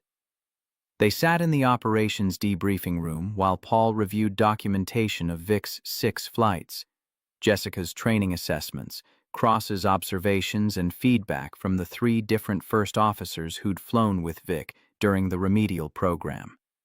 The pattern is clear. Paul's words carried weight of professional judgment rather than personal opinion. You've demonstrated consistent improvement in crew coordination. Communication has become genuinely collaborative rather than performatively polite. First officers report feeling safe to voice concerns. The technical skills were never in question. What's changed is your ability to create an environment where those skills operate with an effective crew dynamic. He pulled out the final evaluation form, and Vic saw Jessica's signature at the bottom. The instructor who'd borne witness to Vic's worst behaviors and had been tasked with determining whether transformation was genuine or sophisticated performance. Jessica's assessment is that you've done the work, that the change appears authentic and sustainable. But she's also clear that 3 months of remedial training doesn't erase 3 years of toxic patterns. You'll need ongoing vigilance to prevent regression, and you'll need accountability structures to catch you if old habits resurface under stress. The recommendation section read, recommend full reinstatement to active flight status with following conditions: monthly check-ins with flight safety for 6 months, co-teaching CRM training program for new captains, participation in peer mentoring initiative for captains showing problematic command styles. Vic absorbed the requirements, understanding they weren't punishment but scaffolding to support continued growth. The 3 months had proven she could change with intensive support and constant scrutiny. The real test would be maintaining those changes when the spotlight shifted elsewhere, when daily pressures made old shortcuts tempting, when no one was watching closely enough to catch early warning signs of regression. I accept the conditions. The commitment came without hesitation, and I'd like to volunteer for additional responsibility. If the company would be willing, I want to share my experience as cautionary tale in CRM training. Let other captains see what toxic command style looks like from the inside, what it costs, how it gets corrected. Paul's expression suggested this wasn't entirely unexpected. That kind of transparency requires courage. Admitting your failures publicly, letting junior pilots see your mistakes, that's not easy. No. But it's necessary. Vic thought of Sarah Cross's sister, who died because pilots couldn't coordinate effectively. Thought of Jessica broken by Vic's casual cruelty and 6 months of therapy before she could function in a cockpit again. Thought of every passenger who'd boarded her flights never knowing they were being flown by captain, one bad decision away from catastrophe. If sharing my failures helps even one captain recognize these patterns before they become dangerous, it's worth whatever discomfort comes with public accountability. Paul closed the folder, his expression carrying something that might have been respect. Then we'll make it happen, Captain Brennan. Welcome back to active status. Use your second chance well. Vic left the debriefing room as winter afternoon faded into dusk, the sky over Denver painted in shades of orange and purple that seemed too beautiful for the transformation she'd undergone. 3 months, 7 flights, countless hours of training and reflection and painful reckoning with who she'd become. And now reinstatement. Not absolution, not forgiveness, but permission to continue the work of becoming someone better than her worst moments. Cross was waiting by her car, his breath forming clouds in the cold air. He didn't say anything, just handed her a small package wrapped in plain brown paper. What's this? Open it. Inside was a photo in a simple frame, Sarah 26, and laughing the same image he'd shown Vic 3 months ago. But beneath it, mounted on the mat, was a small placard in memory of Sarah Elizabeth Cross and all those lost to preventable accidents. May their deaths inspire better cultures. I want you to keep this in your office, Cross said quietly, so you never forget why this work matters, why transformation isn't optional, why building collaborative cultures is worth every difficult conversation and every moment of discomfort. Vic held the frame, feeling the weight of responsibility it represented. Sarah's death, Jessica's trauma, the near disaster with the hydraulic leak, all of it converging into purpose, into commitment, into the ongoing work of preventing future tragedies through cultural change rather than technical innovation. I won't forget, she promised. And I'll make sure others don't either. They stood together in the parking lot as darkness claimed the sky. Two people bound by transformation and loss and shared understanding that aviation safety required more than perfect procedures. It required captains brave enough to listen, first officers confident enough to speak, and cultures where collaboration mattered more than hierarchy. The work was just beginning, but for the first time in 3 years, Vic felt ready to do it. 6 weeks later, Vic stood at the front of Training Room C facing 30 new hire captains, her own personnel file projected on the screen behind her. Not the sanitized version of her record that highlighted achievements and flight hours. The complete documentation including formal complaints, investigation findings near disaster with the hydraulic fitting. Everything she'd spent 3 years trying to hide now offered as teaching tool for others to learn from. The room smelled of fresh coffee and nervousness, that particular scent of new captains trying to project confidence while terrified of exposure.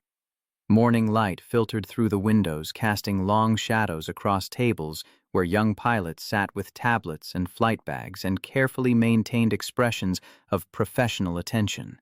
Jessica occupied her usual seat in the back co-instructor for this session, her presence both support and accountability. Cross sat near the windows observing the program he'd created when he invested in changing airline culture one captain at a time. My name is Captain Victoria Brennan. I have 15,000 flight hours and 20 years of experience. And 3 months ago I almost killed 143 people because I was too proud to listen when my first officer identified a critical safety issue. The room went completely silent. Not the polite quiet of people waiting for a speaker to continue, but the shocked stillness of professionals confronting uncomfortable truth. These were captains who'd spent years building toward this moment, the authority, the responsibility, the 4 gold stripes. And here was someone telling them that authority could kill. Vic walked them through the hydraulic incident in clinical detail, her dismissal of Cross's expertise, her immediate defensiveness when he found the leak she'd missed, her readiness to fly a damaged aircraft because acknowledging the problem meant admitting she'd been wrong. The cascade of choices that nearly ended in catastrophe, saved only by Cross's quiet insistence and Vic's last-second recognition that her pride mattered less than passenger safety. Then she showed them the pattern, the formal complaints from first officers she'd driven away. The documentation of toxic command style that created environments where speaking up felt dangerous. The accident reports from other airlines where similar dynamics had killed people. She referenced the cases Jessica had taught her Korean Air 801 and Tenerife United 173, but didn't repeat the details. They were captains. They knew these accidents. They understood what happened when hierarchy mattered more than safety. I want you to understand something fundamental. Vic's voice carried certainty earned through painful experience. Technical excellence doesn't matter if you create an environment where your crew can't function effectively. You can be the most skilled pilot in aviation, but if your first officers learn to stay silent when they see problems, if your command style intimidates rather than collaborates, if your authority demands obedience instead of inviting input, you're not a great captain. You're a disaster waiting for circumstances to align. One of the young captains raised his hand, courage visible in the gesture. How do you prevent falling into those patterns? How do you maintain collaboration when you're responsible for making final decisions? The question was exactly what Vic had hoped for, evidence that sharing her failures was creating space for others to examine their own vulnerabilities. You start by recognizing that authority and collaboration aren't opposites, that you can be decisively in command while genuinely valuing your crew's input. That strength comes from acknowledging what you don't know, rather than pretending omniscience. She pulled up video from her recent flights showing the new patterns she'd developed, asking Cross to verify fuel calculations, inviting Marcus's observations about engine temperatures, accepting Jessica's evaluation of whether her transformation was genuine. Each example demonstrated that collaborative leadership enhanced rather than diminished command authority. Jessica joined her at the front of the room, and the shift in dynamic was deliberate victim and perpetrator, teaching together damage acknowledged and beginning to heal through shared purpose. The young captains sat frozen eyes tracking between them, trying to process the cognitive dissonance. How could someone who'd caused panic attacks stand beside the person she'd destroyed and teach about safety culture? Captain Brennan destroyed my confidence as a first officer. Jessica's words were matter-of-fact, showing the class that some truths required stating plainly. She created an environment where I developed panic attacks about speaking up in cockpits. She caused harm that required months of therapy to address, and she did it casually without noticing or caring because she was more invested in defending her authority than in building effective crew. The young captains looked between them, trying to reconcile Jessica's testimony with the fact that they were co-teaching this session, that some resolution had occurred between the harm and this moment. But that was the point, wasn't it? That damage didn't erase, that transformation didn't equal forgiveness, that you could become someone different without erasing who you'd been. The complexity made them uncomfortable. Good. Comfortable captains killed people. But Captain Brennan also did something most toxic leaders never manage. Jessica's tone shifted, acknowledging transformation without erasing damage. She recognized the harm, accepted accountability, and did the actual work of changing. Not performative apologies or defensive justifications, but genuine examination of her behaviors and sustained effort to develop new patterns. Jessica paused, choosing her next words with care that suggested she'd thought deeply about what message to send. That doesn't erase what she did to me. The panic attacks took months to resolve. The damage to my confidence persists in ways I'm still discovering. But it prevents her from doing the same thing to future first officers. And in aviation, that's how we honor the people harmed by toxic culture, by making sure it doesn't happen again. The young captains looked sobered, thoughtful, aware that the greatest threats to safety weren't mechanical failures or weather challenges, but their own capacity for creating toxic dynamics. Vic watched their faces and saw the recognition forming that they could become her. That the patterns she'd exhibited weren't exceptional but disturbingly common, that preventing those patterns required constant vigilance rather than single transformation. You can apologize for what you did to me. Jessica continued, her voice carrying weight of hard-earned wisdom. You can even mean it. But my panic attacks don't care about your sincerity. The only apology that matters is the one you make with your behavior by never doing it again. The statement hung in the air like a verdict. Cross approached as the room emptied, his expression carrying approval mixed with something more personal. That was good. Better than good. You took your worst moments and made them teaching opportunities. That's exactly what this industry needs. It's the least I can do.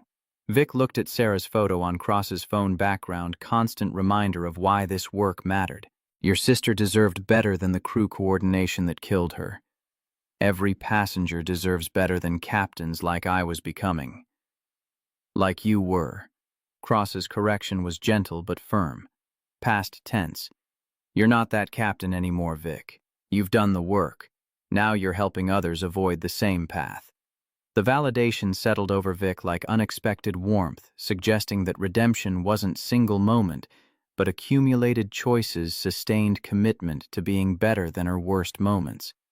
She'd never stop regretting the harm she'd caused Jessica, the near disaster she'd enabled, the 3 years of toxic command style that had damaged careers and compromised safety.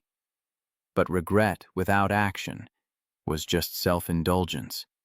turning that regret into purpose, into teaching, into cultural change. That was how broken people rebuilt themselves into something useful.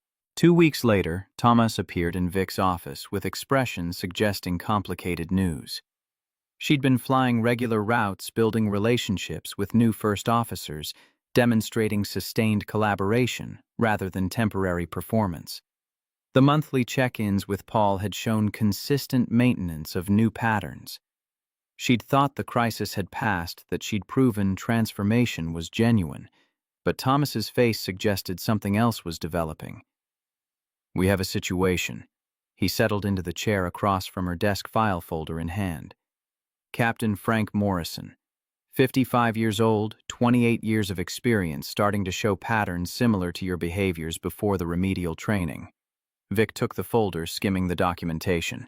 3 informal complaints in 6 months, all describing command style that discouraged input and created hostile environment. Morrison was earlier in the progression than Vic had been. The toxicity hadn't yet reached the level of formal investigation, but the trajectory was unmistakable. Without intervention, he was heading toward the same destructive patterns that had nearly destroyed Vic's career. "Why are you showing me this?" "Because we're implementing a peer mentoring program. Captains who've been through remedial training, helping colleagues who are showing early warning signs. You have credibility. Morrison won't find in a corporate training session or official documentation. You've been where he is. You understand the defensiveness, the justifications, the gradual erosion of crew coordination that feels justified until it becomes catastrophic." The request was both honor and burden. Vic had enough credibility from her transformation to help others, but approaching Morrison meant risking rejection defensiveness, the same reactions she'd shown when Thomas first tried to address her behaviors. Morrison might see her intervention as judgment rather than assistance, might dig deeper into toxic patterns rather than recognizing need for change. "I'll talk to him." The commitment came despite the risks, but I can't guarantee he'll listen. No one can guarantee that. But you can offer him what Cross offered you, chance to recognize the patterns before they destroy his career and potentially kill passengers. What he does with that chance is his choice. Vic found Morrison in the pilot lounge 2 days later, reviewing flight plans with the defensive posture she recognized from her own recent past. She approached carefully, sat down across from him without asking permission, and told him her story. Not the sanitized version, but the ugly truth of her near disaster and the transformation that followed. Showed him her own complaints, her own investigation findings, her own documentation of toxic command style building toward catastrophe. Morrison listened with expression that cycled through defensiveness, denial, recognition, and finally, something that looked like fear. When Vic finished, he was quiet for long moments, staring at the complaints in his own file. "I don't want to be that captain." His voice came rough with emotion, held carefully in check. "I don't want to hurt people. I've been flying for 28 years. I know what I'm doing. When first officers question my judgment, it feels like they're saying I'm incompetent." "I know." Vic understood that vulnerability completely. "Because you've spent 3 decades proving yourself, and every question feels like you're being tested again. But here's what I learned: crew coordination isn't about questioning your competence. It's about creating redundancy, about building systems where everyone contributes to catching errors before they become disasters. The first officer who questions your judgment isn't attacking you, they're doing their job. And your job is creating an environment where they can do it effectively." She offered him what Cross had offered her: structured support mentorship through the process of recognizing and changing toxic patterns. Connection to resources that could help him develop different command style before his behaviors progressed to the point of requiring formal intervention. Morrison accepted with visible relief, and over the following weeks, Vic watched him struggle with the same challenges she'd faced, learning to invite input without feeling threatened, accepting correction without defensiveness, building collaboration that felt unnatural until it became instinct.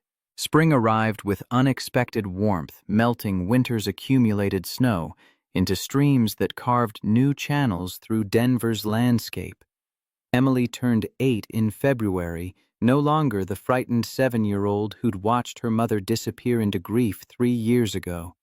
At her birthday party, she introduced Vic to her friends as "my mom who flies planes and teaches other pilots," and the pride in her voice carried weight Vic hadn't earned when Emily was 4 and James had just died when work had mattered more than presents.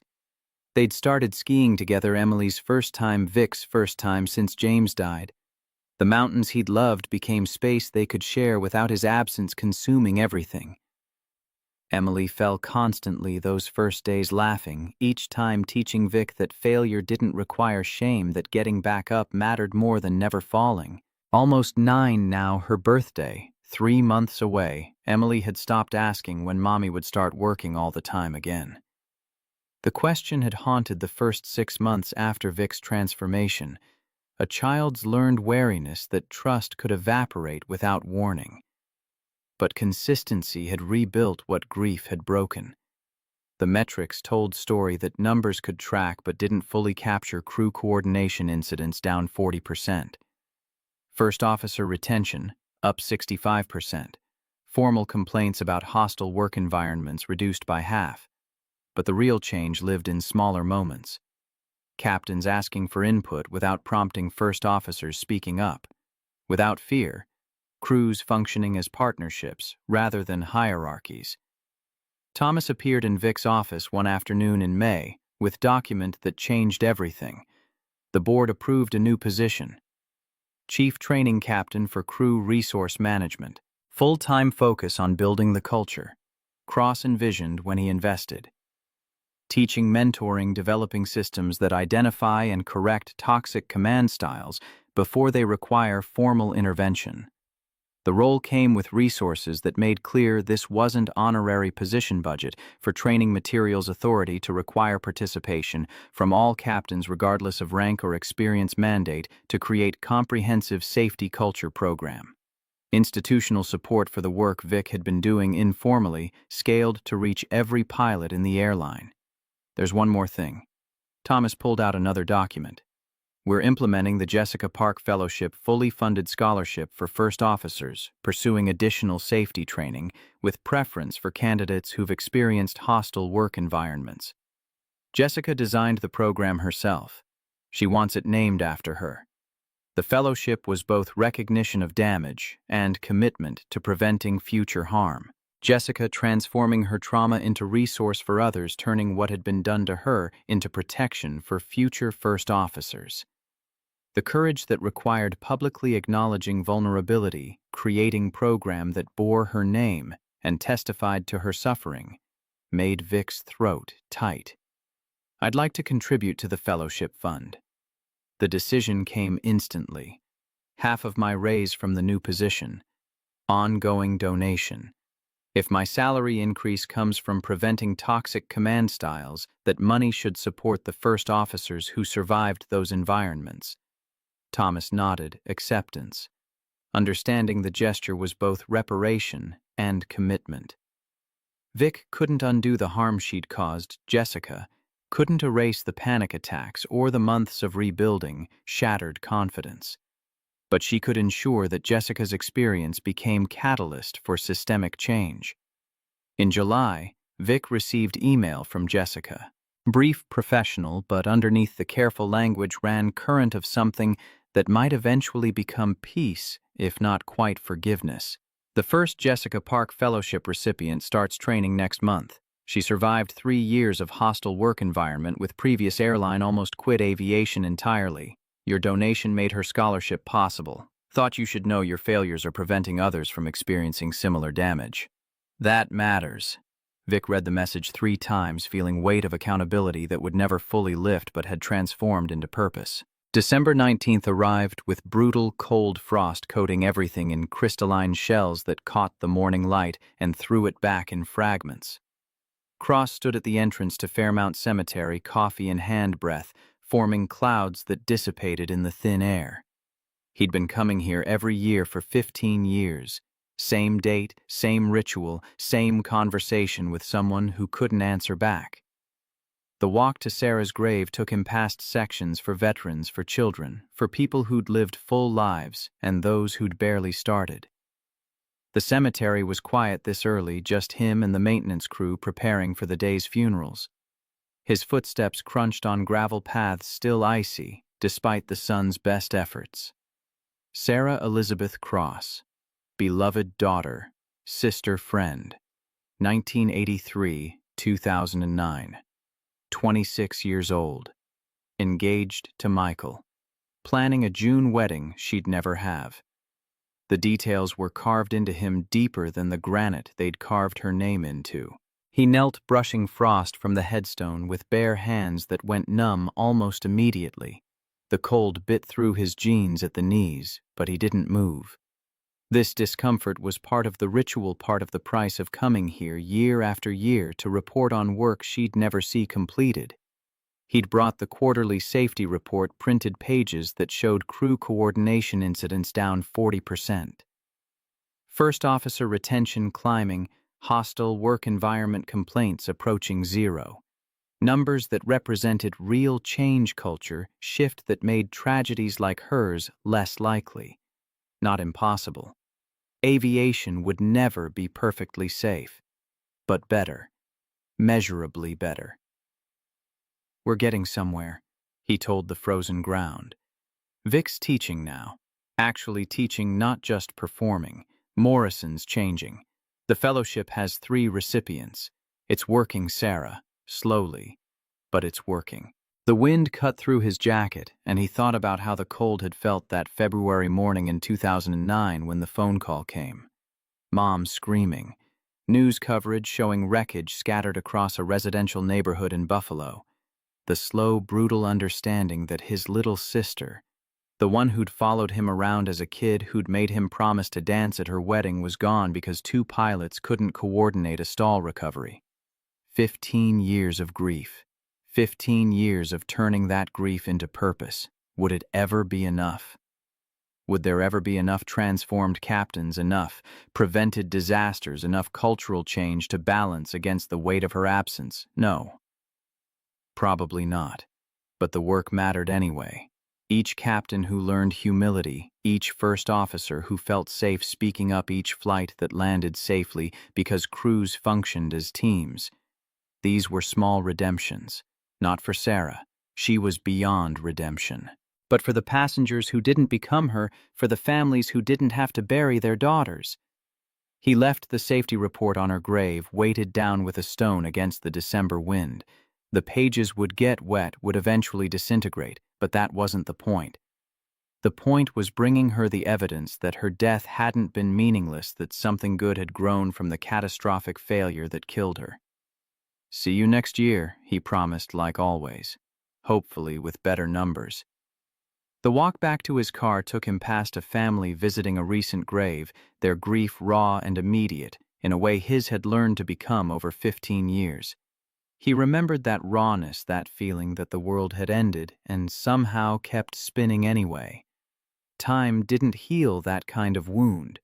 It just taught you how to carry it without collapsing. His phone buzzed. Text from Vic. "Teaching session this afternoon. Final one before anniversary flight tomorrow. You coming?" He typed back. Wouldn't miss it. Sarah would have liked Vic, he thought. Would have appreciated someone brave enough to admit failure and work to fix it. Would have understood that transformation mattered more than perfection, that courage meant acknowledging mistakes rather than defending them. The cemetery gate closed behind him with a metallic clang that echoed across the frozen landscape. Another year, another promise kept, another small victory in the endless work of making sure Sarah's death meant something. December 20th brought Vic to Training Room C for what felt like the 100th time, but the session had different weight. Tomorrow would mark exactly 1 year since the hydraulic incident. 1 year since Cross had found the leak she'd missed. 1 year since her world had collapsed and rebuilt into something unrecognizable from what came before. The 30 new captains filing into the room carried their own vulnerabilities, their own potential for both excellence and toxicity. Vic recognized the defensive postures, the carefully maintained confidence, masking uncertainty. The patterns she'd exhibited before transformation forced different choices. Cross slipped into his usual seat near the Windows observer, and Ally, the man whose patient insistence had made this transformation possible. He caught her eye, offered slight nod that communicated more than words. "You've got this. You've earned this. Now teach them what you learned." Jessica entered last, taking position at the back of the room. The victim and the perpetrator teaching together, damage acknowledged but no longer defining their entire relationship. Not forgiveness, Jessica had been clear about that boundary, but willingness to build something useful from the wreckage, to transform harm into prevention. Vic began the same way she always did. "My name is Captain Victoria Brennan, Chief Training Captain for Crew Resource Management. 1 year ago today, I almost killed 143 people because I was too proud to listen when my first officer identified a critical safety issue." She walked them through her story, through Jessica's trauma, through the transformation that came from honest reckoning with failure. The young captains listened with the intensity of people who understood they were receiving hard-won wisdom, not theoretical training. Redemption isn't being forgiven. Vic said the words coming from deep understanding rather than rehearsed script. It's becoming someone who won't inflict the same harm again. And if you're waiting for victims to tell you you're redeemed, you've missed the point entirely. The statement carried weight that made several captains shift in their seats, uncomfortable with truth that challenged their assumptions about accountability and absolution. When the session ended and the young captains filed out with their reflection assignments, Cross approached with expression that suggested consequential news. "Paul asked me to make recommendation about your future role in the company, whether you should remain solely as training captain or take on additional operational responsibilities." Vic felt her pulse quicken. She loved teaching, loved sharing her failures to help others avoid similar paths. But she'd also discovered she missed the technical challenges of flying, the satisfaction of delivering passengers safely to destinations. "What did you recommend both?" Cross's answer was immediate. "Continue flying 2 trips per month to maintain connection with operational realities. But primary focus stays on building comprehensive CRM program across the entire company. You can't teach crew coordination if you're not still practicing it yourself." The proposal made sense, staying current with line operations while building the institutional change Cross had envisioned when he invested in this airline, contributing to culture larger than herself, finding purpose in preventing others from experiencing the harm she'd caused. "When do I start?" "You already have." Cross smiled. "Tomorrow's anniversary flight is your first trip under the new structure. Same route where everything nearly went wrong, same aircraft type. Demonstration that transformation is sustainable, not temporary." December 21st arrived with winter cold that matched the morning of the hydraulic incident, exactly 1 year prior. Vic stood on the tarmac at Gate 47 reviewing crew assignments, feeling the weight of anniversary in every familiar detail. Same aircraft type, not the exact bird, but a 737 configured identically. Same route Denver to Phoenix. Same departure time, early morning darkness giving way to dawn. Different captain. Cross had specifically requested to fly this anniversary route together, and Vic understood the symbolism. Full circle moment opportunity to demonstrate how far she'd come. Recognition of transformation that had started with his patient insistence that she could be better than her worst moments. They met at the aircraft with easy familiarity of crew who'd flown together enough to develop synchronized rhythm. The walk-round inspection was thorough, careful, each component examined rather than assumed satisfactory. Vic crouched beneath the right main landing gear, remembering the leak that Cross had found here, the disaster she'd nearly enabled through casual arrogance. The fitting was dry, perfectly maintained, no evidence of stress or seepage. But Vic took her time anyway, using flashlight, even though dawn was breaking, changing her angle to verify what she was seeing, applying the kind of careful attention Cross had demonstrated. Not because she expected to find problems, but because this level of care was what safety demanded, what passengers deserved, what professional standards required. All clear. She straightened, meeting Cross's eyes. No leaks, no stress fractures, no issues requiring documentation. Good. He smiled slightly, but you already knew that before you checked. You could have just done the quick walk round, relied on maintenance having done their job. Trusted that nothing would be wrong this time because it's been fine the previous 100 times. I could have. Vic understood what he was really asking. But that's how errors happen. That's how small problems become catastrophic failures. That's how captains stop really seeing because they believe they already know what's there. They completed pre-flight checks with the collaboration that had become their natural dynamic. Vic verbalizing her thinking. Cross-offering observations, both contributing to decisions as partners rather than hierarchy. The passengers boarded 143 people, trusting that the crew would deliver them safely to Phoenix, never knowing they were flying on the anniversary of their near disaster, never aware of the transformation that had occurred in the captain's seat. Departure went flawlessly. Climb to altitude smooth, weather clear across their entire route. Nothing challenging, nothing that tested crew coordination. Just routine flight that demonstrated how far Vic had come through the absolute mundanity of professional collaboration. She didn't need Cross to catch her errors because she was catching them herself. Didn't need reminders to invite input because soliciting his perspective had become automatic. Didn't struggle with defensive reactions because she'd rebuilt her identity around partnership rather than isolated authority. Halfway to Phoenix, Cross broke the comfortable silence. You know what the hardest part of change is? Vic considered the question, thinking through the past year of transformation. Accepting that you need to change in the first place. Recognizing that your behaviors are problems rather than solutions. That's the first hard part. Cross agreed. But there's something harder. It's accepting that change doesn't erase what you did. That you can transform completely and the people you harmed still carry that damage. That redemption isn't about being forgiven, it's about becoming someone who won't inflict the same harm again.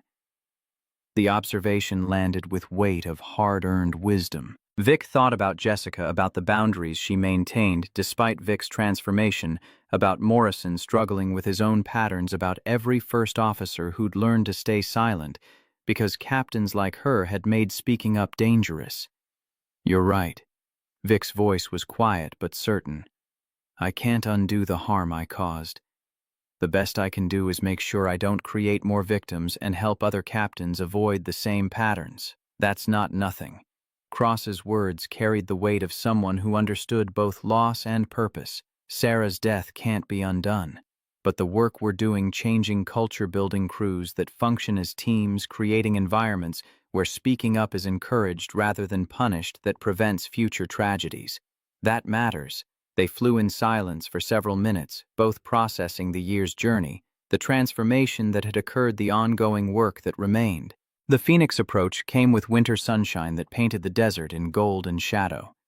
Vic flew the landing with Cross monitoring their coordination so seamless it felt like single organism operating the aircraft. Touchdown was smooth enough that passengers probably didn't notice the transition from air to ground, the kind of professional execution that came from crew working in perfect synchronization.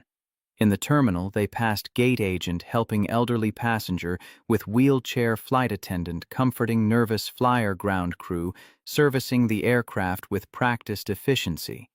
Ordinary moments of people doing their jobs with care and attention that kept aviation functioning safely.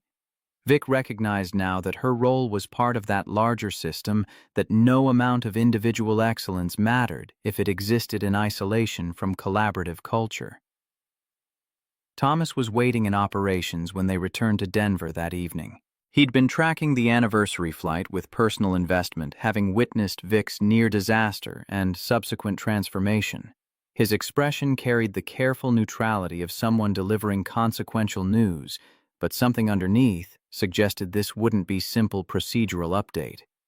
The board approved your appointment as Chief Training Captain. Effective immediately, you'll continue flying 2 trips per month to maintain currency, but primary responsibility will be developing and implementing comprehensive crew resource management program across the entire company. The role came with resources that made clear this wasn't honorary position.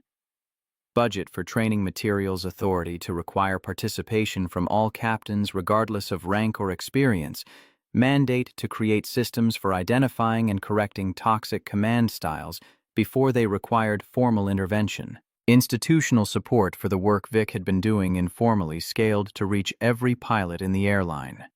Cross extended his hand and they shook on it at ground level this time, sealing commitment to work that extended far beyond Vic's personal transformation. Welcome to the next phase of your career. Chief Training Captain Brennan.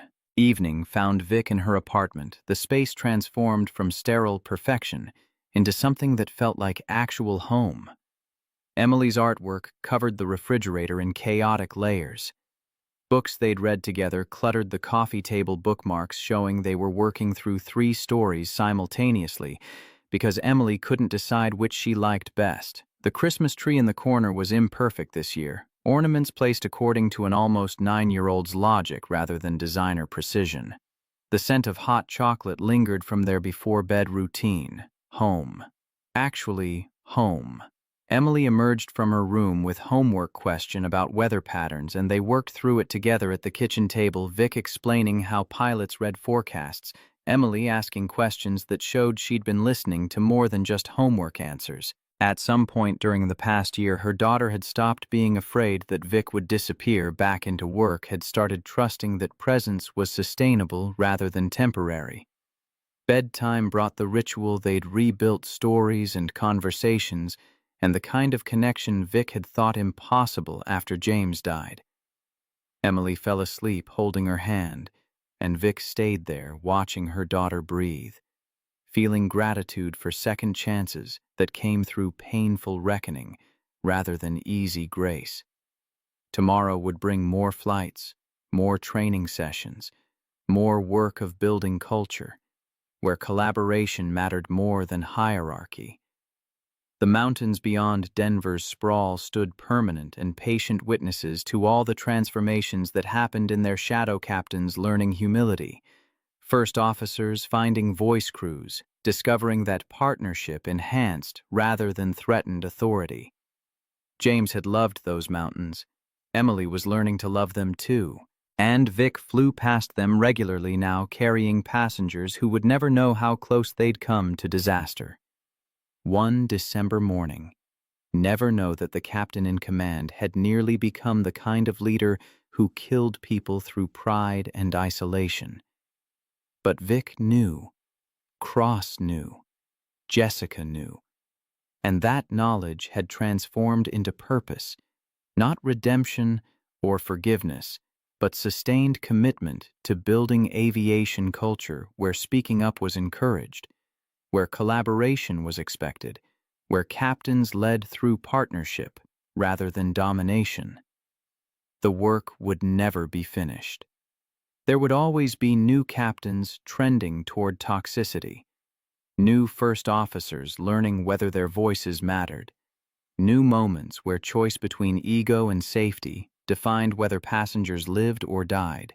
But Vic was part of the solution now. Instead of embodying the problem, contributing to culture, larger than herself, finding meaning in preventing others from experiencing the harm she'd caused. That was enough. Not perfect, never complete, always requiring vigilance and courage to maintain, but enough to justify the second chance Cross had offered. Enough to honor Jessica's boundaries, and Sarah's memory enough to build future where fewer captains became what Vic had been. And more first officers felt safe doing what Cross had done, speaking truth that saved lives even when captains didn't want to hear it. Outside winter stars emerged above Denver, the same stars that had witnessed her near disaster and her narrow redemption. The same mountains that had watched James teach Emily to ski that would watch Emily grow into whatever future she chose. The same sky that held thousands of flights carrying millions of passengers who trusted that crews had learned the lessons written in accident reports and formal complaints and personal transformations. Vic stood at her window looking out at the city lights, feeling the weight of responsibility that came with her new role. Chief Training Captain. Not just title, but commitment to building the culture Cross had envisioned when he invested in this airline, the culture Jessica had helped design despite the harm Vic had caused her, the culture that honored Sarah's memory by making coordination failures less likely. Tomorrow she would return to Training Room C and share her failures with new captains who carried their own potential for both excellence and toxicity. She would tell them about the hydraulic leak and the near disaster and the transformation that followed. She would show them that change was possible even after decades of toxic patterns, that collaboration enhanced rather than threatened authority, that the strongest captains were those brave enough to admit when they were wrong. And then she would fly. 2 trips per month to maintain connection with operational realities, to remember why this work mattered, to demonstrate that transformation was sustainable rather than performance. She would build crews through partnership rather than hierarchy, invite input rather than demand obedience, create environments where speaking up was expected rather than punished. One flight at a time, one captain at a time, one intervention preventing one tragedy.